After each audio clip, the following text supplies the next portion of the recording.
All right, guys. I just had to hop on YouTube just to check what number this is. What number is it? This is number 18. Oh, Hey, damn. lucky And, number You've done a eight lot now. with the one in front. I love the 8s. And I slowed down. I did. Yeah. After Easter. I haven't done a podcast since. I How haven't many- done a Monday morning rant at How all. many were you doing? Was it once a week? Or? I think Two a week at once. yeah. Initially, I think I did do 2 a week. One with me doing the Monday rant and a guest, but I don't know. I don't think I want to lock it down to a consistency thing because I'm just such an inconsistent person. Yeah. But like I keep bringing up Joe Rogan, but when I see him do one a day. That's tough, man. But then again, I was talking to you and you said that he doesn't do one a day. He actually has a day in the studio where he has maybe 4 or 5 guests. Sometimes. And then he'll record all of that in one day and then leak it out. Yeah, sometimes. But then again, it's live.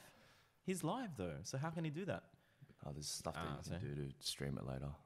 Like OBS Studio, you can Yeah. it look live. And But regardless, it's still tough Yeah, it's even pretty to, tough. to come out like with Yeah. like I don't multiple think- contents a day. yeah. Because I don't think that's like he does that all the time. Because he does, I think he does it very frequently. But I think there was Yeah. one with, who was on his show the other day? Oh, the one that I told you to watch Yeah, with, I missed it. I didn't watch with Matt, what's his name? From The Smoking Tire. Matt Oh Farah. yeah, the Matt Farrell. one. Okay. Yeah. Because Matt was geeking out, like, fuck, I don't know how you put out so much content. And he goes, man, I just come in and it's just like having a chat for a couple of hours. But and he that's does the that thing, with like, people anyway. I think he's integrated it into his lifestyle. Yeah. And that is a smart thing to do because without it, you're not happy, right? Like he's not happy unless he's got some cool, interesting person to talk to every day. Because it's value for him. Because you can see the way he set up his studio. He's got like his archery range. He's got like a float tank. He's got a gym and all that kind of stuff. So he goes there and that's his. It's his playground. It's his playground. It's Basically. Michael Jackson Zoo. Yeah. It's his fucking Neverland Ranch, bro. You still have to have a team though.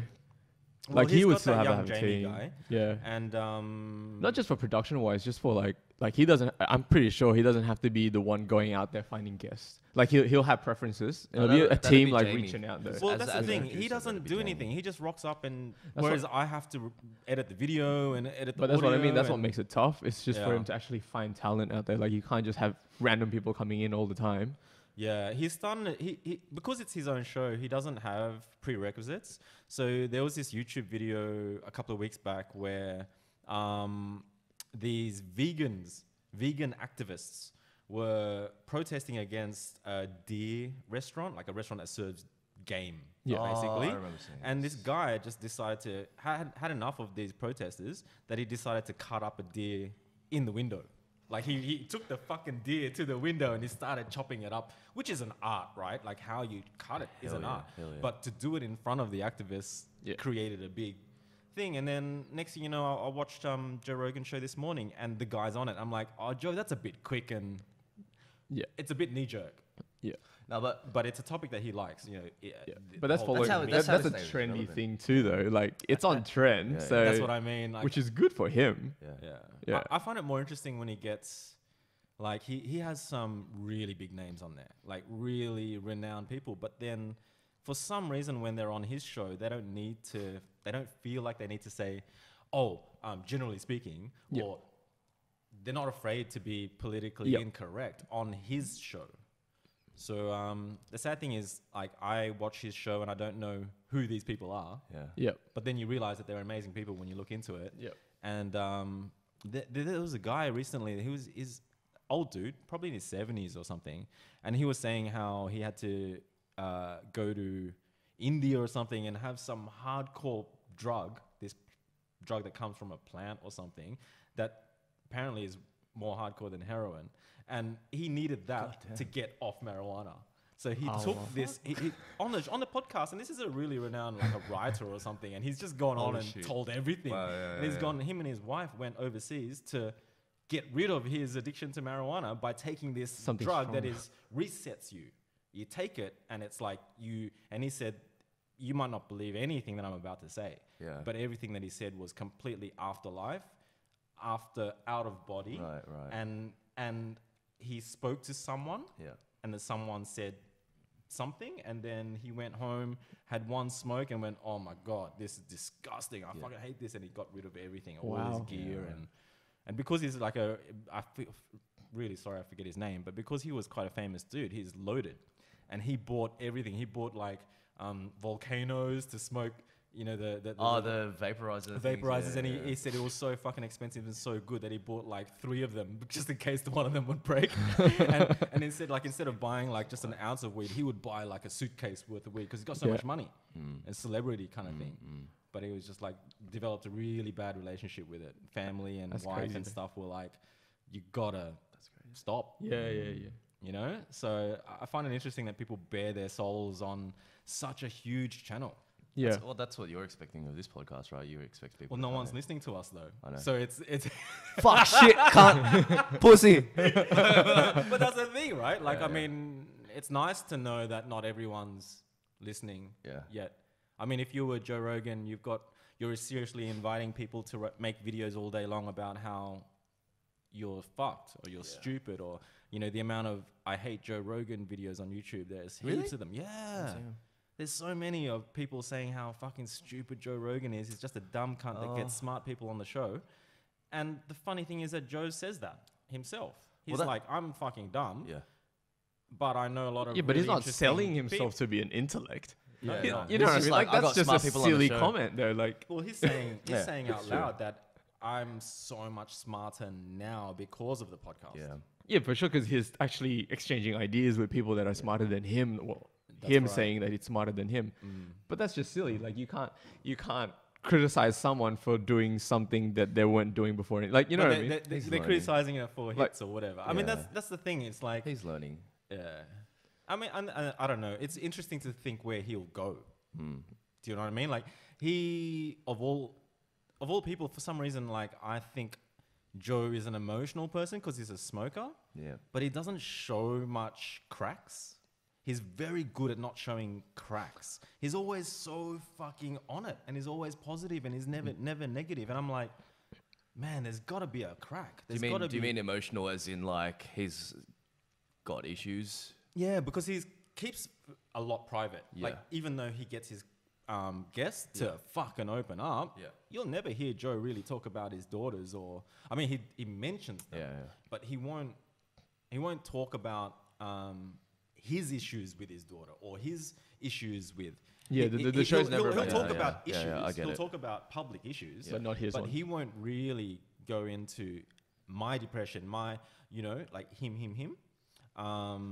He has lots of opinions, but he doesn't really go into his problems. I think he's you know, some people are really spiritual because I follow him on Instagram and stuff like that, and you see his posts and it's always like you know, really positive stuff. And that's what really I mean. Motivating stuff. But there would be like a post. There was a post the other week, and it was like, I was feeling pretty shit this morning, but then I came for a run, and it's all good. So I think he's staying on top of it. So I don't think he like lets himself get into that space. It's almost like a rule he must have to never just get up and contribute something negative to the world by putting up an Instagram post and say, "Fuck this" or something. You know, he'll just like. I think he's in control enough of his emotions that he'll be like, I need to do something about it. And that post, it was like on top of a mountain, and he's just like, man, I was feeling pretty shit this morning, and then I came out and had a run and shook it all off, and it feels great. I hope everyone has a great day, blah, blah, blah, stuff like that. So I think he's much in control. That's why he's like got those opinions that he has. Such a nice day outside that I was thinking, fucking wouldn't it be mad if we had your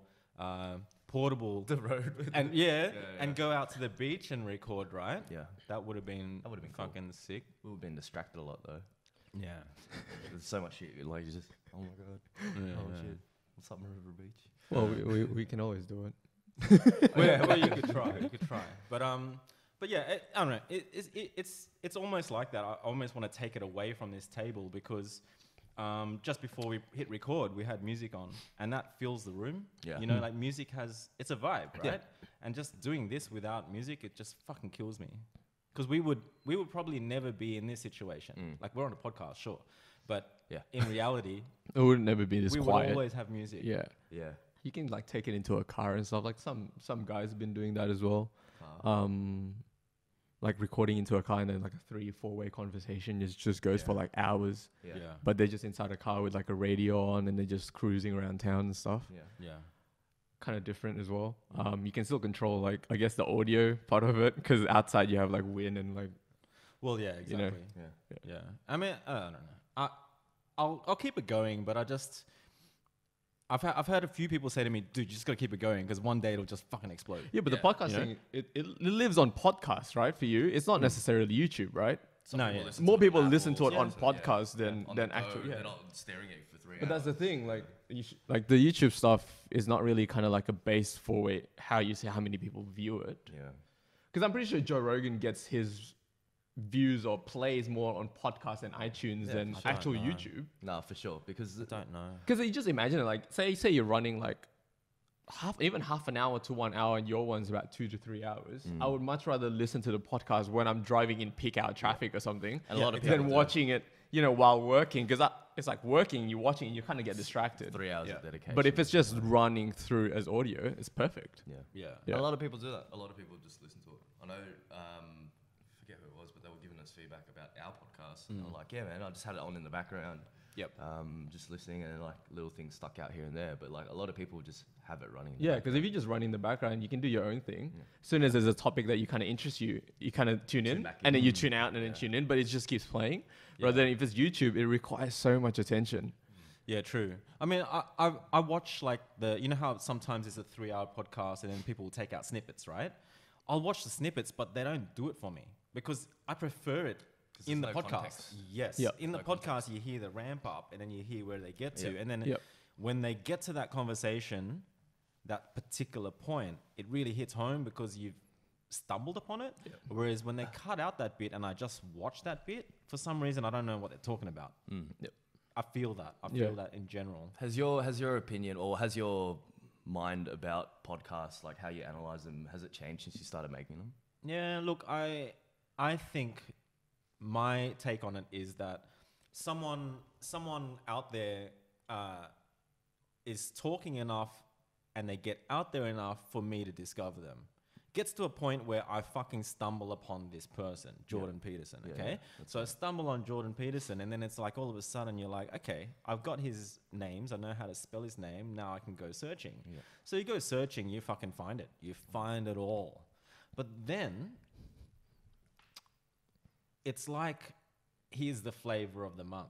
Yeah. It's like even though he's been working his whole fucking life to get to where he's at, he's the flavor of the month and everyone's talking about him. Everyone wants a piece of him. That's right. And then you watch everything and you get to a point where you see his fourth or fifth video where he's talking about the same thing that you've heard before. Yeah. But that's inevitable. It's what this man has an opinion which resonates and they're his opinions. And then he goes to different countries and basically talks about his book, which is the same shit every time, right? That's kind of the nature of news, though, because if you look at news periods, right? They'll be like, let's say after 9/11, the whole thing was about terrorism. I mean, it's still an underlying thing, but it's not like... These days, I find that, if there's a bombing in XYZ country, it kind of like... It's not as big news anymore, because it's kind of like, oh, we've spoken about terrorism, we've spoken about bombings. Now it's like gun crime. Desensitization. It's not desensitization. It's, like you said, it's the flavor of the month. And that's just how news is. Well, yeah, because if it was the same thing every day, people wouldn't... It just flies under the radar in their minds, I just feel like with geniuses in the past, I wonder whether... If you were living in the same time as Mozart, or if you're living in the same time as Einstein, would it be a situation where they're not a flavor of the month? They're so fucking special because they're geniuses.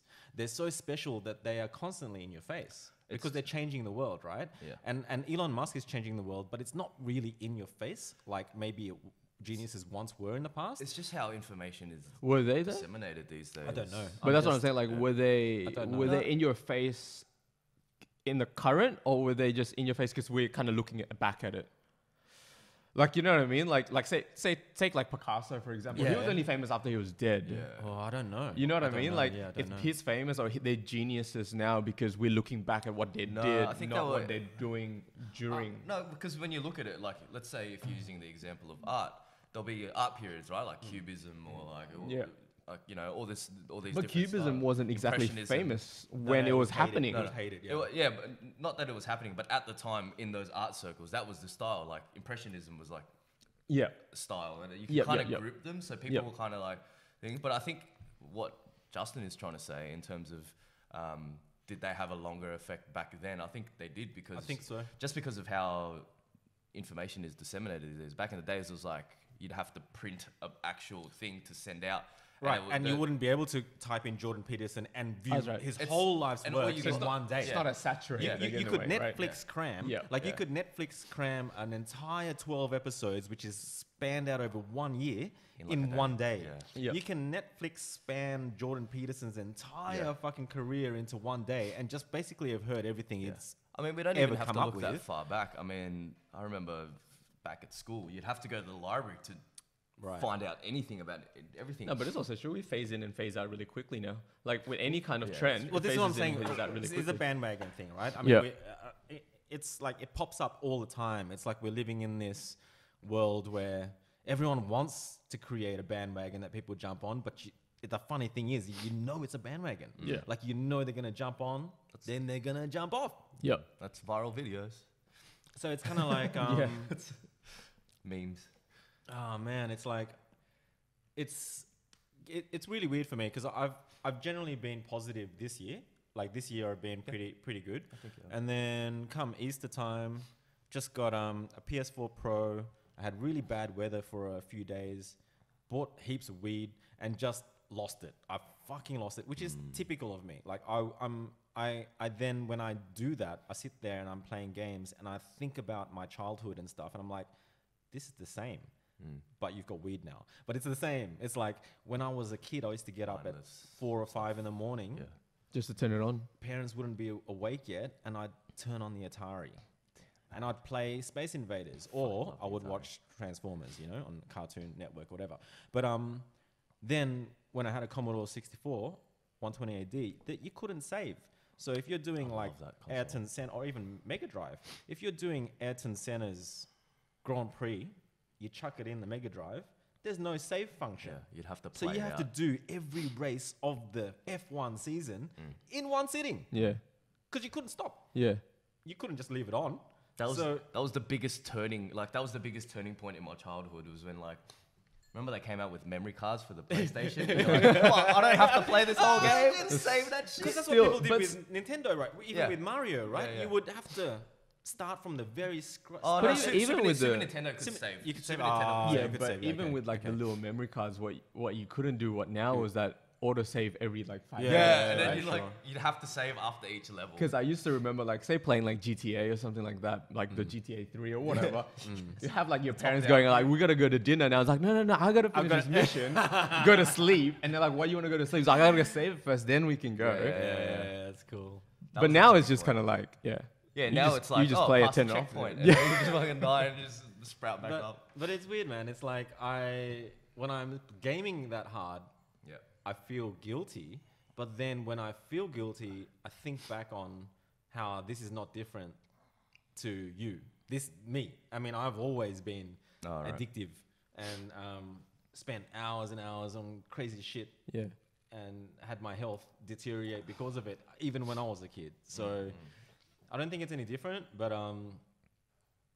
I don't know, when you're going through gaming like that and not actually producing stuff, like you're doing weddings, you're doing writing, whatever, everyone's doing shit. But when you're at the stage where I suppose my responsibilities are kind of thinning down. Yeah. And it gets to a point where I'm kind of like, you don't want to get to this point, but you get to a point sometimes or I got to this point in the last couple of weeks where I'm like, question, why am I doing this? This, Zen, everything. You know what I mean? And it's like, I never liked getting to that point, you know? But I had a little bit of that in the last couple of weeks. It's kind of like, you wonder sometimes, women especially, I hate bringing up gender shit, but famous celebrity men hang around forever. They keep fucking coming back. Next thing you know, they're on the magazine covers again. Yeah. Is that because of them or is that because of the industry though? I'm just saying women, Kylie Minogue, Madonna, they'll just go and fuck off. Yeah. When they get old, you know what I mean? Give me a few more glasses of wine and I'll get way more animated than that. That's what I was like, it's coming. It's coming. Yeah. It's coming. I'll mix it with red and we'll get some hard.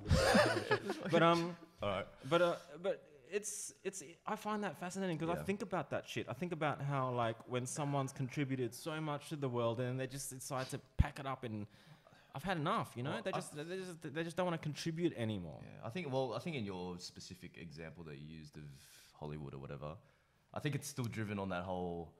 No one wants to see an old woman on in media or whatever it is, whatever the sexist thing is, because you see guys age. But you don't want to hear their opinions. You don't want to hear. I don't think it's an opinion. I don't think it's opinions. Minds. You don't want to. I don't think it's opinions. I think it's just there's this image of beauty that's. You reckon it's them themselves? No, I don't think it's them. I think it's the industry. I think it's like executives. Oh, she's done. Do you think that she's done? She's not young and beautiful anymore, and I don't necessarily agree with those kind of. Does it happen even in artistic circles, like singing, for example, right? Like depends how fucking good you are. Well, it also depends on the genre or the style that you portrayed yourself to be in when you're young. Like Kylie True, Minogue right? was like almost like a shit and exactly. You can't keep wearing that. Whereas clothes. like Helen Mirren was like as an actress, she's always been the classic kind of actress, and she'll Barbara go Streisand and stuff, and she'll like go forever. Aretha Franklin. You can keep going, right? Yeah, so it depends on the image that you try to portray yourself. But I mean, when they started, they would have known like there's a limit to it. So is that a bandwagon thing? Like that's their bandwagon. So the Kylie bandwagon. But in a way. Neighbours turned to pop star was a bandwagon back then, but like we talked about, but bandwagons back then hung around for a lot longer. Yeah. So she had a good bandwagon to jump on. Yeah. Whereas now bandwagons just last a couple of months. Yeah, because I mean that's exactly what it was back in the day, even when like we were growing up, right? Like, Neighbours stars to or just like pop singers. You'd only see them in magazines, and you'd go out and buy a magazine every month or whatever it is, and then you'd only get an update on what they were doing every month. Basically, right? And nowadays, like something will change every day. Like there's a new story about the fucking Kardashians every day, So, but even this is Kim Kardashian breathed today. It's fucking top page. How Kardashian that fuck name, the Kardashians, bro. Yeah, but it's funny how that name has popped up nearly every podcast I've done. You got to ask why, because I don't watch the show. Oh, like I don't know who they are. I don't know where they came from, but I don't know anything about them. I respect their genius and knowing what. Well, they're genius and knowing what the market, I guess, people crave for.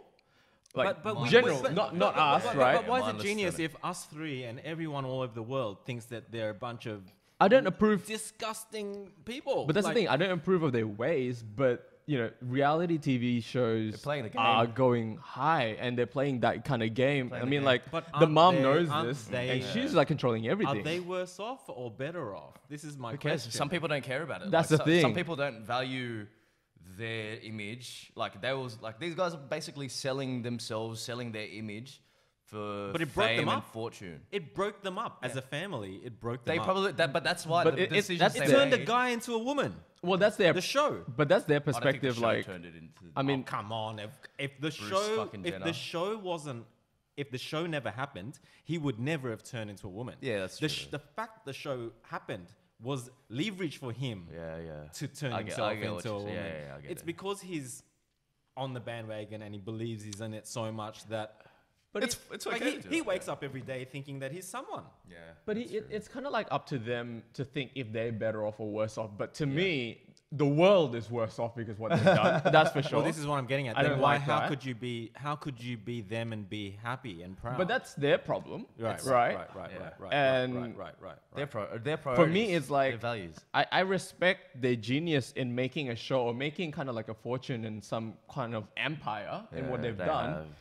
But I laugh at the people. To be honest, I laugh at the people that love them and watch them. Fans of them. Yeah. I always say this, like, it takes a genius to sell shit rather than selling gold. Yeah. But it takes a dumbass to buy the shit. A thief copies, a genius steals. Similar. Like if you say a show is a bunch of idiots, the people watching it are, I guess, bigger idiots. Like you know what I mean? I think, but the thing they're selling it.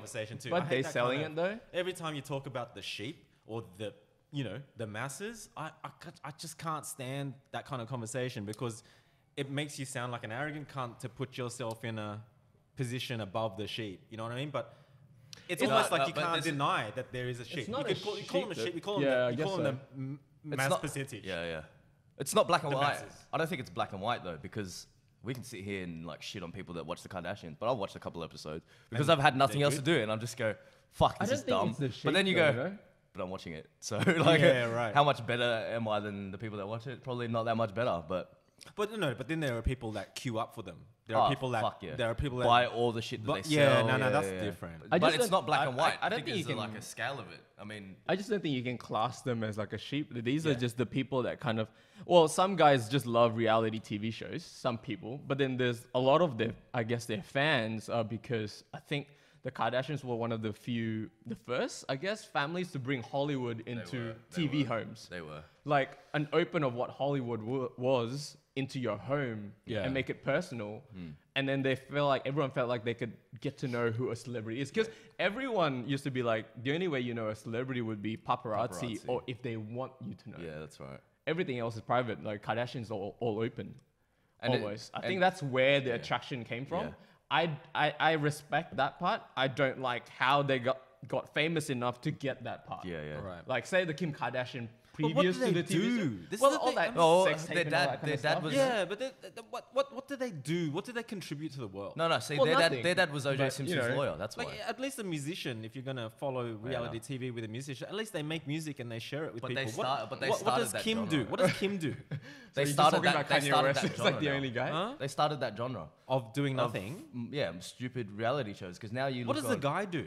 What does he do? The man that turned into a woman. What does he do? Well, he was an Olympian. Yeah, he was an Olympian. Right. He was a very good Olympian. See, so this is probably a classic example of what's gone wrong with the world. You take someone who's... He was on like Wheaties boxes and shit, man. All American male. Well, he contributed to society to the point where children were watching him and aspiring to be him. Yeah. As an Olympian. Yeah. Right? But not in that show, obviously. And now he's... making people aspire from a man to be a woman or something. But it's interesting how it's a probably classic mirror reflection of the times. Yeah. Yeah, but because he's had two lives. Like I've fucking had billions of lives. I'm sure he has too. But my God, he's had two lives quite clearly. Yeah. As an Olympian, his brain and his electricity and chemistry through his brain must have been very different to the corrupt brain that he's got now, which is this Hollywood brain. Yeah. Because when you're an Olympian, you don't think Hollywood, right? You don't think cash, money, and whores and sex changes. No, your goal as an athlete is fucking hardcore about how you breathe, how you sleep, your heart rate, and the beats between your heart, all that kind of shit. Yeah. So that's where his head would have been at, and that's where I can see maybe he had an interesting start to the documentary or whatever. But where it is now, I think it's this cloud of Kardashian cloud, which everyone's living under.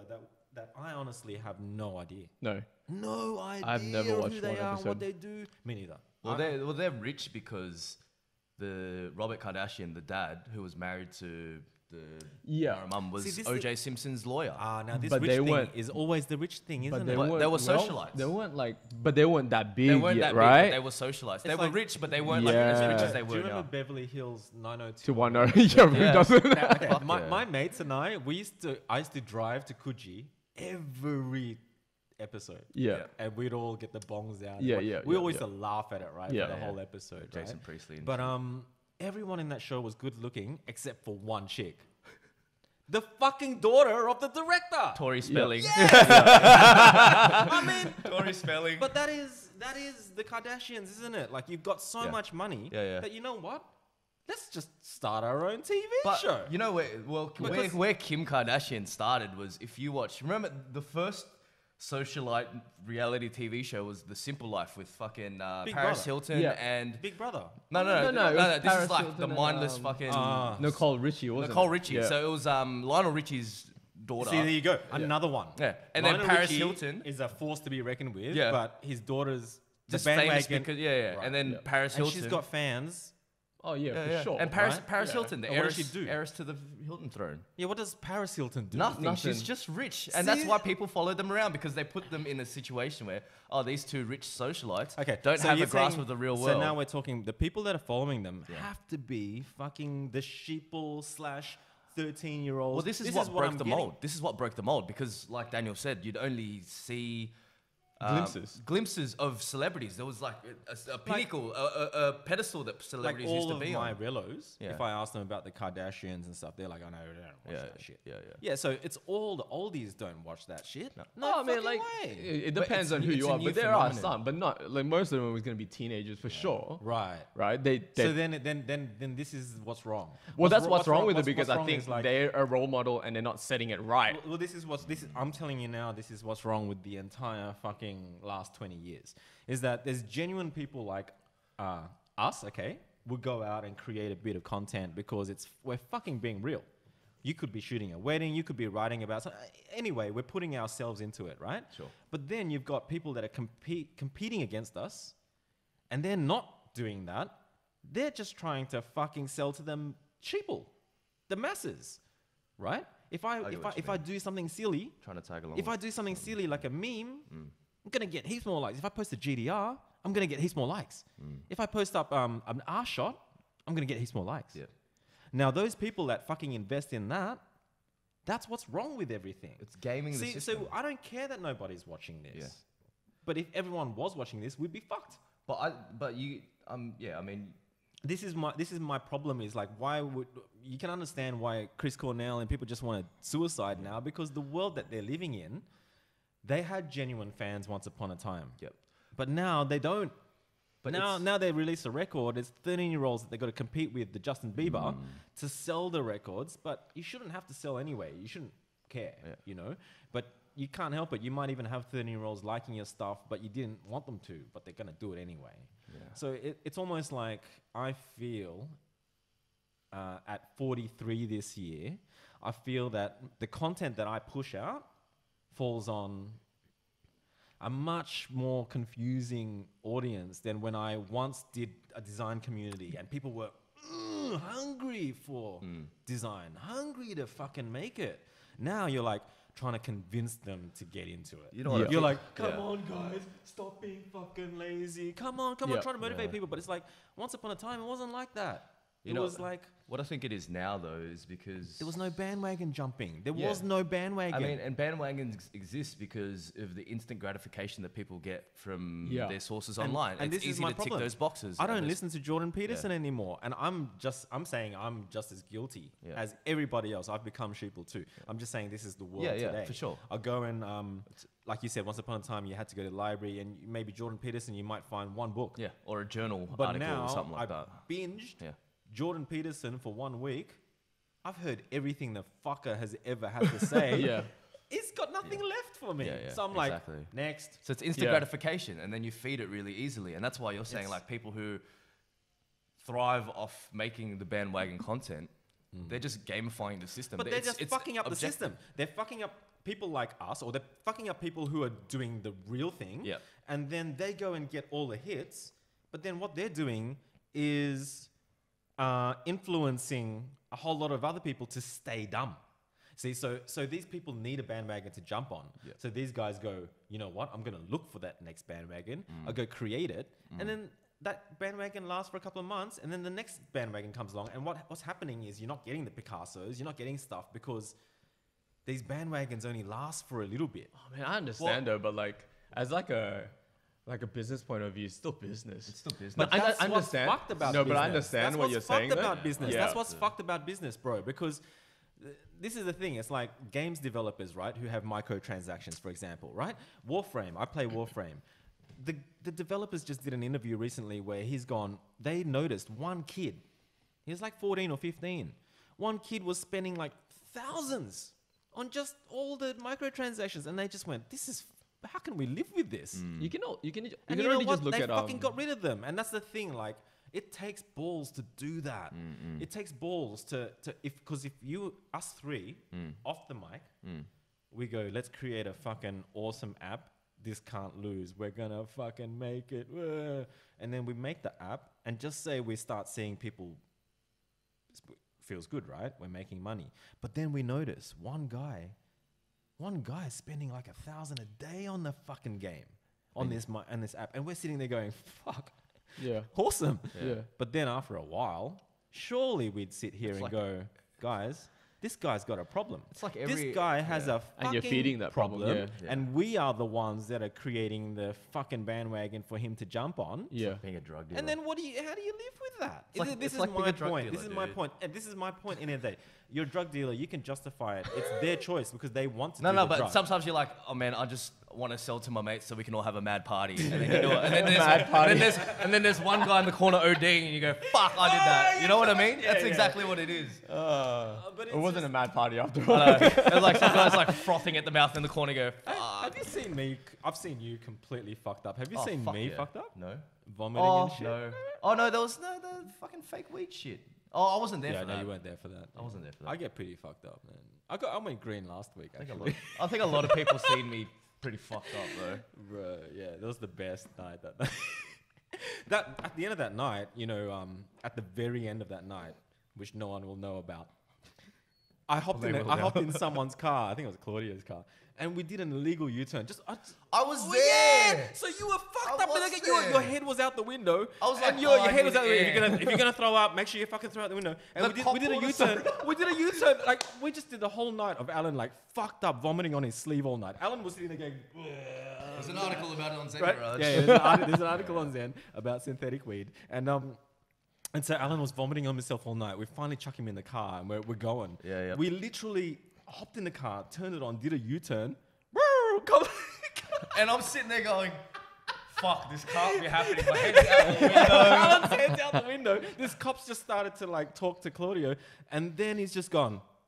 His mate, the cops, I don't know if you were aware enough, his cop mate hops out of the car and goes, oh no, there's something else that was going on. There's some shit going on. So he had to fucking leave us. He was like, oh fuck, gotta go. And he fucking left us, jumped in his car, turned his sirens on and left. And we just went, oh. I think that sobered me up. I think I just went, what the fuck just happened? What are the chances, man? Dude, it was crazy. Oh, man. Wow. Oh, there's been so many, like... Have I told you that story that the cop escorted me back to the M4? No. So I met up with the boys, and like we had a couple of cheeky doobies. I don't know. Yeah, so we had a couple of cheeky doobies. and then I hopped in my car, and I was driving back, and I thought I'd be a smartass and take the back roads. But because I was blazed, I was like, fuck, I got lost. I was lost. I was lost in the back like 5 blocks. In your own hood? No, it's not even my own hood. It was trying to get from Piedmont back to Liverpool. And then, so I'm driving back, I'm like, I thought I'd, fucking outsmart the cops. And then I ended up getting lost in the back streets. And I'm sitting there going, oh, fuck, I don't know where I am. And then I went like, I'm just driving down this road. I think I looked at myself in the mirror or something just to check. Then I saw a cop car. I was like, oh, shit. Woo! Turns around on me. I'm like, shit. Turned the street, pulled over. For some fucking reason, I pulled out my phone. And he comes up behind me, turns down the window. And I've got maps on. For some fucking reason. Oh, shit. And he goes, what are you doing? I was like, just thought I'd pull over and use my phone. He goes, oh, you're not allowed to use your phone while the car's on. Oh, I was like, oh, sorry, eyes half open. Turned off the car. And he's like, where are you trying to get to, mate? I was like, oh, I just need to get back to the M4. He goes, are you from around here? I go, nah, I'm from Liverpool. He goes, all right. And he looks at me and he goes, let me see your license. Saw my license. Gives the license back to me. I'm sitting there going, fuck, I'm fucked. Because they take their time too. Exactly. Well, it felt like they go back forever. And he came back to the car. He goes, follow me, mate. And I was just like, go back to the station. Yeah. I was like, fuck, this guy's going to make me drive back to the station. And then, so he's driving in front of me, and I'm following this cop car the whole time, going, I'm fucked. And then we get to the traffic lights at Parramatta Road, and I put my windows down because I thought the least of my worries was going to be my tints. Yeah. So I put my windows down, and then he's pulled up next to me and goes, all right, mate, if you chuck a right, and then you go down the road about a couple of 100 meters, the entry to the M4 is there. I was just like, oh, okay. You should have just gone, no. Because I was like, oh, fuck, this guy doesn't know. And then he looks over and he's like, yeah, that's where the directions are. And I was like, oh, thanks, mate. Have an easy night. And he looks at me and goes, oh, it's not going to be really easy, mate. Fucking, there's been a shooting in Penania or something. And I looked over and I'm like, fuck, I was not expecting a conversation. I am too high for this shit. I looked over and I went, yeah. Gun crime. And the light went I was like, fucking paranoid thing. Oh yeah, gun crime. And then the light went red, the light went green, and I turned and I was just like, fuck. He's gonna know for sure. And that's the thing, like you're stoned in a modified car. It's just like, man, the positions we put ourselves in, You know what I mean? It's funny. And the times that I get done for speeding, I'm like, thank God. See, that's another thing that I love thinking about, and I've never been able to put it into words, but I love this secret handshake bullshit that goes on all over the world, okay? One thing before I forget, when I bought the PS4 Pro, when you turn the PlayStation on, my TV, because it's a Sony, it does a secret handshake with the Sony PlayStation. Because they're both Sonys, it knows that I've turned the PlayStation on, and it changes from AV PC straight to... Yeah. And I'm like, fuck, that's a secret little handshake. I fucking love it. Like, what if I made Zen products where there's a secret handshake that goes on between the hoodie and the T-shirt? You've got to wear the fucking T-shirt and the hoodie together in order for this thing to line up or something. You know what I mean? Like a secret fucking handshake, right? So I'm fucking loving that. But I hate that in society in general, you've got, 98 decibels, but then you've got Harley Davidsons that are louder than that and Ferraris that are. So I love this secret handshake that goes on where the law says this is the law. Unless this is the fucking law. But then everyone all over the world's breaking it. It's like how they go... All day long, people are doing over 60. Yeah. All day long, people are smoking weed. All day long, people are doing illegal drugs or hitting their kids or whatever. I don't know, whatever. They're breaking the law all day fucking long. But there's a secret handshake going on in society where some people can get away with it and some people cannot. It's like at nighttime, you know how they go, if it's 110 on the highway, after like 10 o'clock, you run 120 and the cop's not going to pull you over. I'm just saying there are situations in life where some people benefit more than others. Yeah. Some people get looked after better. Some manufacturers do, some don't. And I just fascinated by this thought. Like I've always been fascinated by it ever since I was young. And I've always lived in that. Do you think it's fair?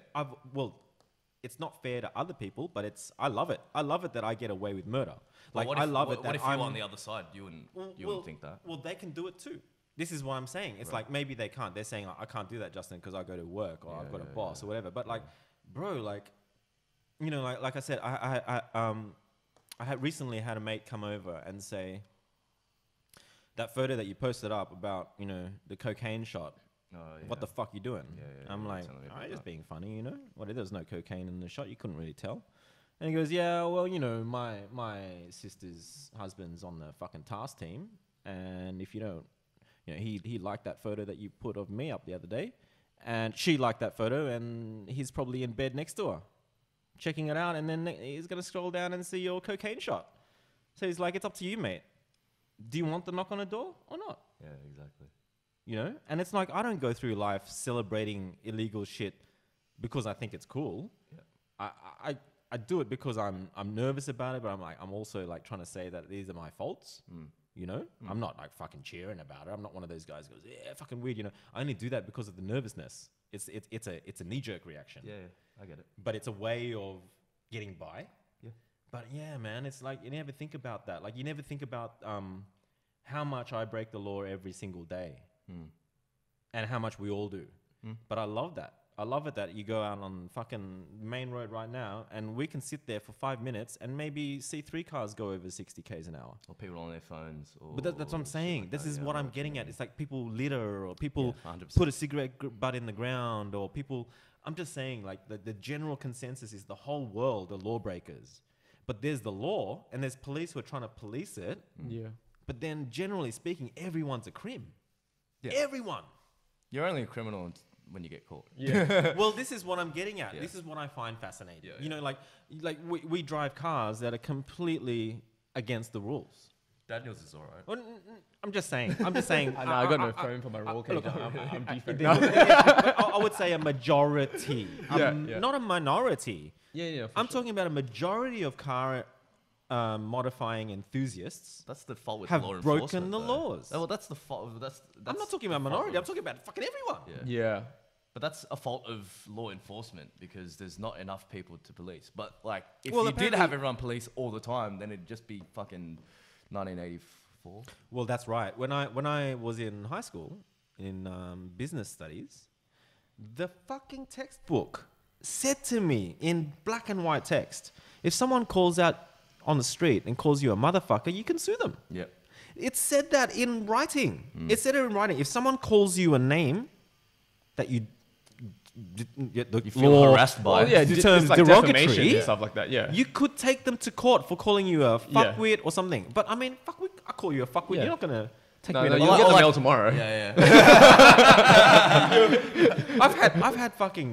I was gonna say a name. I've had people try to take me to threaten me to take me to court. You know, I'm just like, fucking go for it, bitch. Go for it. Let's see how far you go. I got no money anyway. Well, it takes more effort for them. Yeah. Well, like, I mean, there's stupid laws, man. Like, you know how there's that law against racial vilification. I'm sure that's in extreme situations, yeah, that's probably enforceable. But my mates call me you Asian motherfucker all the time. Well, we definitely don't call people faggot or gay anymore. I used to in high school. All we did was call each other fag. Like everyone was called fag in high school. My name was fag. You know, your name was fag, and so was yours. Hey, what's a fag? Fag. You know. Yeah. Every day. So it's gone. Yeah. It's like retard is gone. Yeah. Can't say that. Can't say retarded. That's fucking retarded. Or like when just can't say it in public. Fucking spastic. There's a lot of words. It's fucking spastic. Oh, fuck off your mong. Like shit like that. You can't say that, man. Well, we said it.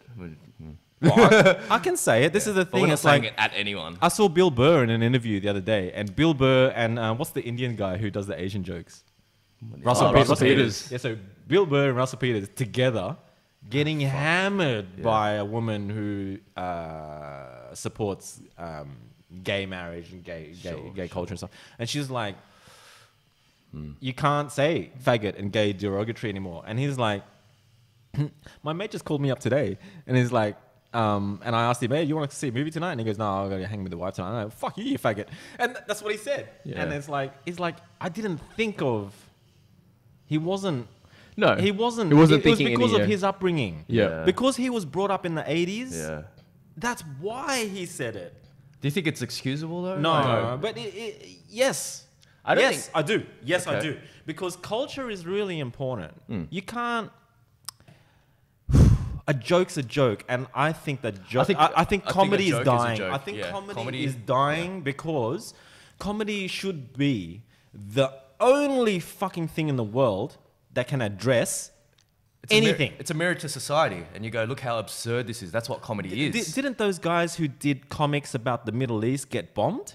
Some shit. Oh, no. It was the French in France. The French political that did the little cartoon with the newspapers. And then they went in and then they started shooting it. The Je suis Charlie, whatever it was. Yeah. That was the... Je suis Charlie. So those guys... Charlie Hebdo. Right. So they do like satire and in comics.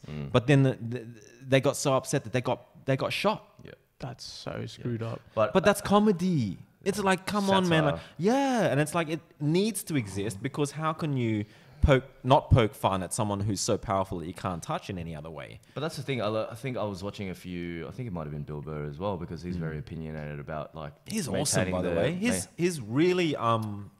Bill Burr is really blunt. But he's one of the guys standing up for the integrity of comedy, and he was saying that, you know, back in the day, comedy used to be that mirror to society, and everyone looks at how absurd it is, and everyone has a laugh, and you know, you kind of see it from a different perspective. But now everyone's so sensitive that comedy is just like most comedy is observational now. You can't like look at an absurdist point of view to see it from a different way. If it's said as a joke, it's a joke, right? But you know Kramer from Seinfeld, right? Yeah. Kramer from Seinfeld was doing a stand-up, and then he got heckled by some black dudes.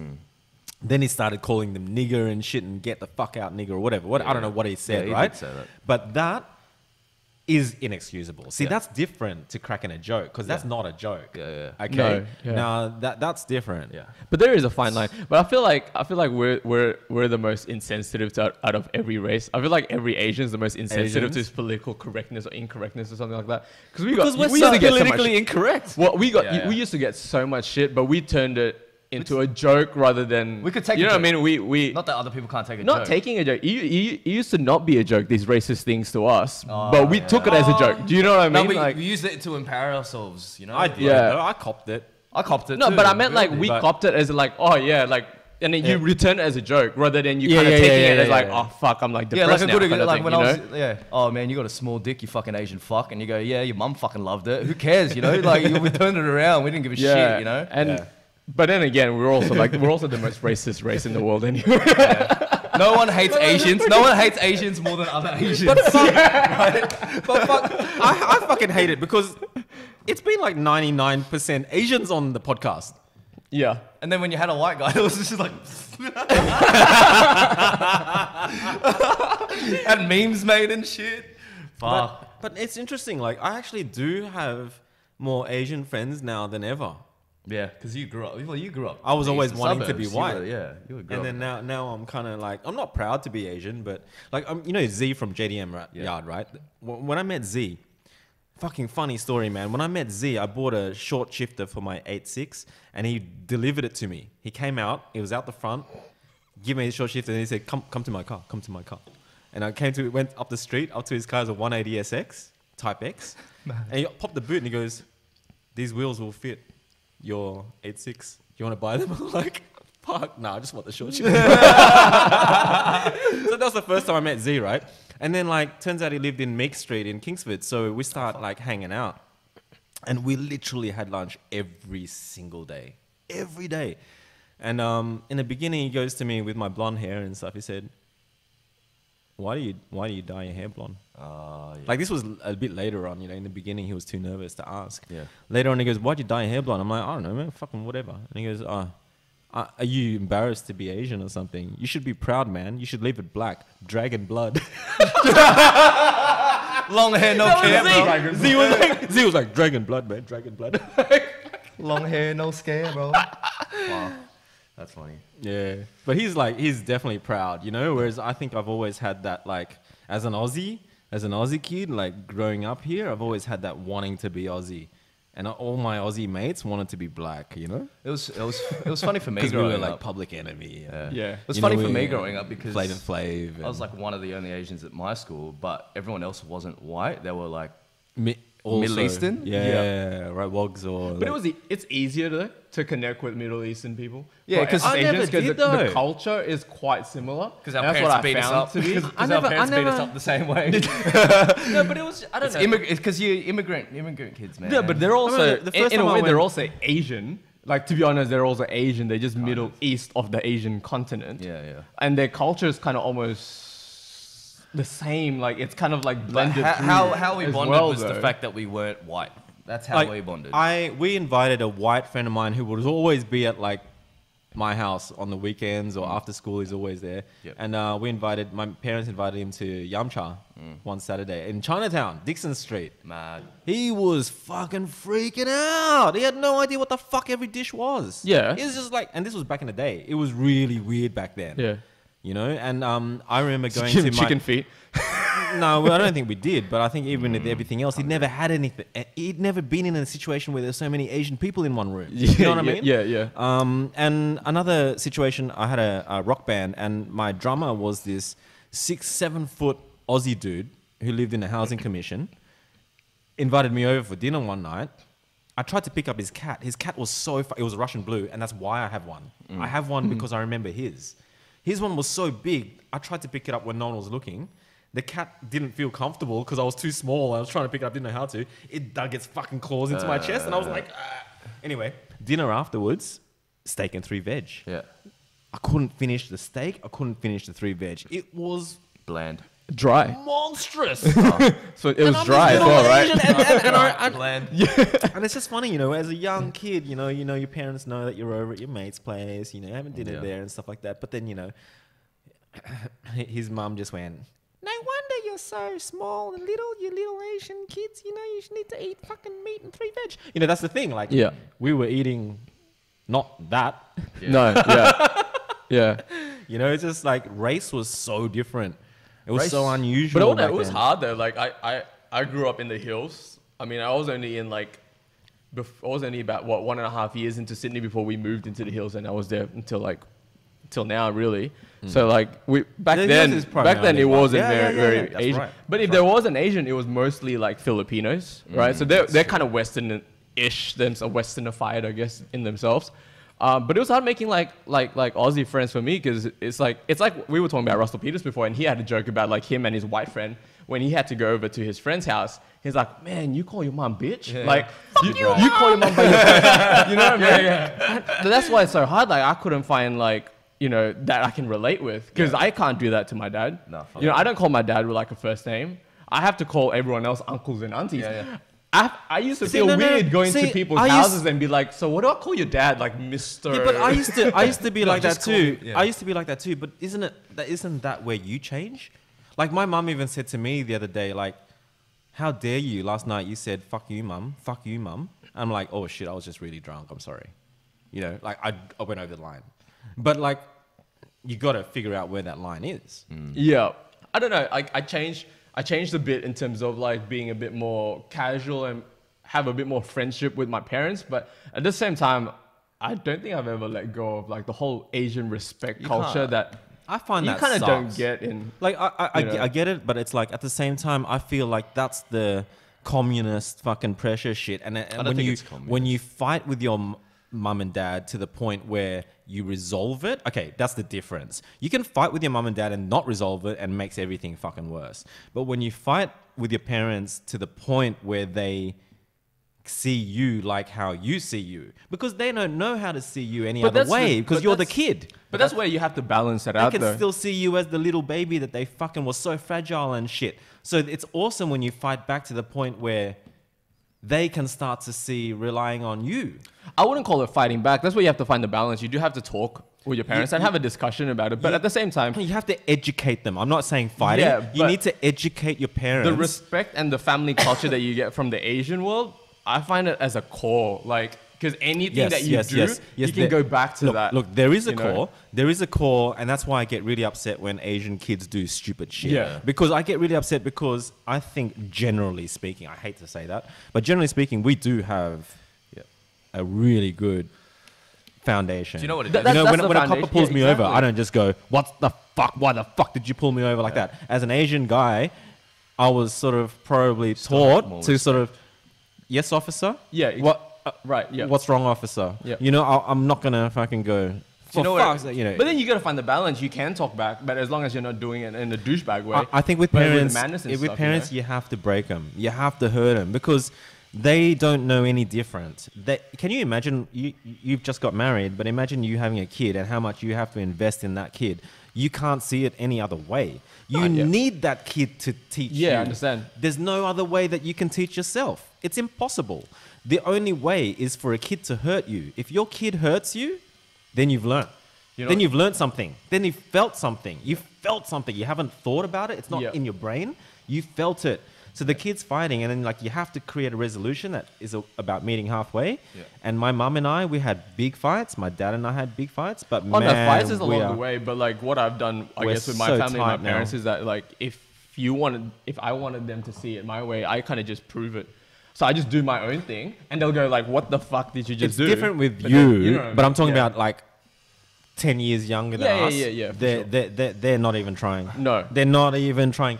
And the saddest thing about it is, they need to try even harder than we did because the parents are the only way forward. Yeah. Because the parents have got the money for them to buy a house or something. Yeah. These kids are in such a bad place because A, they're disrespecting their parents. Yeah. B, they're using their parents' money to live. Yeah. So it's worse than being typical Asian, which is respectful. It's so much worse because now, not only are they not being respectful, which is the general consensus to be being Asian, now they're taking advantage and now there's no future. Because they're not breaking their parents to convince their parents that, Mom, I'm fucked. The world's fucked now. I need you to fucking change the way you think about me, and we need to work together in order for me to be successful. So that I can look after you later. If you keep if you keep abusing your parents now and they keep abusing you, then eventually you're going to have to look after them, but you're going to be looking after them with their money, and it's stupid. You know what I mean? If they help you now with the money they've got so that you can help them later, but you need to convince them of that. And then in order to do that, kids need to fight with their parents. And to the point where their parents are like, fucking, I don't think it's kick them out of the house. I don't think it's always about fighting. I think it is. I think it's about proving to your parents that you're I think it's just no about longer. choice of words, that's all, really. It's proving, but you know what I mean. It's about proving that you're responsible. Yeah. But now, you know, that's it. You're willing to take on responsibility. You're not the kid anymore. You're willing to take on some responsibility. But mum, you know how we dad, spoke about whatever. it with our podcast about like we touched on it. Yeah. The thing that I think needs to be explained to parents is where they come from. It's a very how the values that are instilled with them are all based on the Confucianism teachings, like have respect and like the hierarchy of elders and all that kind of stuff. That all stems from that method of teaching, and that got passed on for generation to generation. And this is why I started noticing, because I hung out with a lot of Filipino kids, and their parents were a little bit more forgiving and like let them go do arty shit. Lots of love, because lots of food. The Philippines didn't come up with the Confucianism hierarchy. They came up more with the Roman Catholic, European, Portuguese influence. So their value of family was different to how East Asians saw family, which was this hierarchy of elders first and all that kind of stuff. And our parents, let's say our parents' generation, they were brought up with that kind of value instilled in them, that this is how it's meant to be. And I kind of agree with you that we need to fight, but we just need to explain that here in a Western society, for us to thrive in this environment, we can't be using the values that worked. And you have to fight. This is what I'm saying. Like when I was in high school, not even high school, primary school, you'd get the fucking flask with fucking fried rice in it. And everyone would fucking laugh at you, bro. Sure, they'd laugh at you, then they want some because they taste something like, oh, that's so good, I know, but like even then I went to high school, Sydney Boys High School. My dad in the morning thought that it was the dad thing to do. Get up, take last night's fucking dinner, shove it between two pieces of white bread, chuck it in the fucking Jaffa maker, wrap it up in foil. Come 1 o'clock, I open up, it's wet. It's wet and soggy as fuck. And I put it straight in the fucking bin. No wonder I'm skinny and malnourished, right? Every other kid had pocket money to buy a meat pie with tomato sauce, and I'd be scabbing a bite off everyone to have lunch. A Chico roll, I just wanted that shit so bad. And eventually, in year 10, my dad gave me 50 cents a week. I had to save 4 weeks to order a pie. I got $2 a day. But this is what I'm saying. My mum was like already like, what the fuck? Yeah. What the fuck you being a dickhead for? And he was like, he's got to learn. My parents were like this. You know what I mean? He's Chinese, she's Indo. He had a dad that was in the war and shit, and my dad was fucking caned, and so he did the same to me. But like, my God, that made the racism worse. Do you know what I mean? I copped it hard because it's more different. Because he didn't let me fit in. And until I fought with him, until I started bringing white mates over, he had a pool table. What are you gonna do? Tell my friends they're not allowed to play it? He's like, they're scratching it. They're fucking. I'm like, it gets scratched when you play. I mean, it's funny though. Like I got that kind of same thing where like early on, but I broke him. For some reason, break him. For some reason, it built my pride instead of going the other way though. It built my pride of being an Asian for me though, right? But you're a good boy. I don't know. You're a good boy. No, it's more kind of like you're a wedding photographer. You're a good boy. You're not late. You turned up half an hour early today. For those who are watching know me, I'm pretty much late all the time, but No, but you're a good boy. No, I was on time because I wanted to have coffee. I'm always on time for coffee. I was late. We said that we'd you're a bad boy, Alan. But it built my pride for being an Asian. Daniel's a good boy. Yeah, he's a good kid. No, but it's just even when I used to turn up with freaking rice and kimchi and like stink up the whole room really, and all the white guys would be like, "Oh, you fucking eating dog" and stuff like. But it built my pride. I'm like, I don't give a shit. Right, yeah. At this end of the day, I go to your house. I just wanted the fucking meat pie, bro. You know what was the funniest? Because my dad, when he was brought here, all his mates were like ethnic as well, right? Because everyone was a wog back then, right? So, and he used to, when I was a kid, my sandwich, like I see wog is people don't say wog anymore. Yeah. I said wog every day as in high school. They used to call wog now? wog. Who's wog? They used to call me wog. They used to call me the wok boy because I was the only Asian out of all of them, and because I used to rock up to school and my dad used to pack me And now you have a salami restaurant. sandwiches. I liked being called Noodle, by the way. Oh really? Yeah, I thought that was cute. So I used to get I used to think that was Cute. So I used to get like ham and cheese sandwiches, salami sandwiches on like really woggy bread, like fucking whatever, you know, Rosetta rolls and shit like that. And that was my lunch. And they go, "What the fuck? Where's your fried rice? Where's your spring rolls?" Yeah, fuck, I don't know, man. Yeah, because you're the only source for them to have spring rolls in that day. I don't know, man, but I still find it like one of the things that stuck with me is like I still find it funny because every time I do some stupid shit, right, in the house, or even when my brother does some stupid stuff in public, no, not in private, in public, in front of my dad, he would always bring us back and like, before you do anything fucking stupid, go and look in the mirror. You're still fucking Asian. So You're he's not a white. reminder. He's a little reminder. Because we used to be like, Dad, like, you know, we were like, what, 16, 15. I'm like, oh, Dad, we want to go out with our friends. We're not coming back at like 2 a.m. He's like, you're coming back at 10 p.m. I'm like, no, but everyone's coming back at 2 a.m. It's like, look in the mirror. You're not your friends. You're Asian. You come back when I say you come back. Yeah. That's I never had that. I mean, I did, but like in the I thing, like rebelled, we didn't man. exactly I follow rebelled. it. Sometimes we break it. Yeah, sure. And then we found out that, you know, he wasn't like mean about it. He wasn't like scolding us. He just said like, this is the reason why I wanted you back at 10 p.m. Now, if you're back here after and you're still fine, that's okay. But there's a reason why I'm telling you at 10 p.m. If that was like an Aussie family, that kid would just be like, fuck off. You know, screw that. Yeah, I'm exactly. out. Well, that Aussie's different. I always knew it was different. In high school, like, fucking one of the scariest things for me to do in high school ever was calling girls up. Because their fucking dads would pick up the phone. Because we had no mobiles. We had no mobile phones. So if I pick up the phone, it was a fucking landline. Right? It was a fax machine even. I pick up the fucking fax machine. I'm calling. I'm fucking nervous as fuck. I've got this piece of paper with the girl's number on it. There's no 9 in front of it. No. It's 3 digits and fucking 4 digits, right? and then it's like I'm calling it, and the fucking dad picks up the hi, Mr. Whatever. Can I speak to Catherine, please? You know, it's like you're fucking shitting your pants. But then you'd be on the phone for like fucking 4 or 5 hours, man. It's just good times, you know? Yeah, I remember those days. And But then, like your mum would pick up the other line to make a call and go, Yeah. "Mum, I'm on the phone." It's like, pick it up and listen. Oh, pick it up and listen. My mum just- or your sister would. No, Your sister would. all I heard was, I could hear it. Yeah, I could hear it.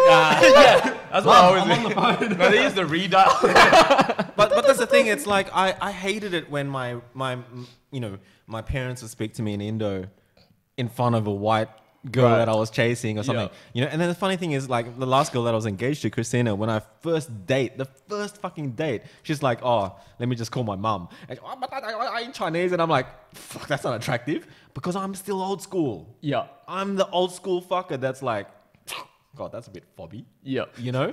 I am that guy. I'm the Russell Peters. I'll still fucking call someone a wog or call someone a fag, you know? But I can't. So it's really frustrating. Can you really not call someone a wog anymore? Yeah, you can't call someone.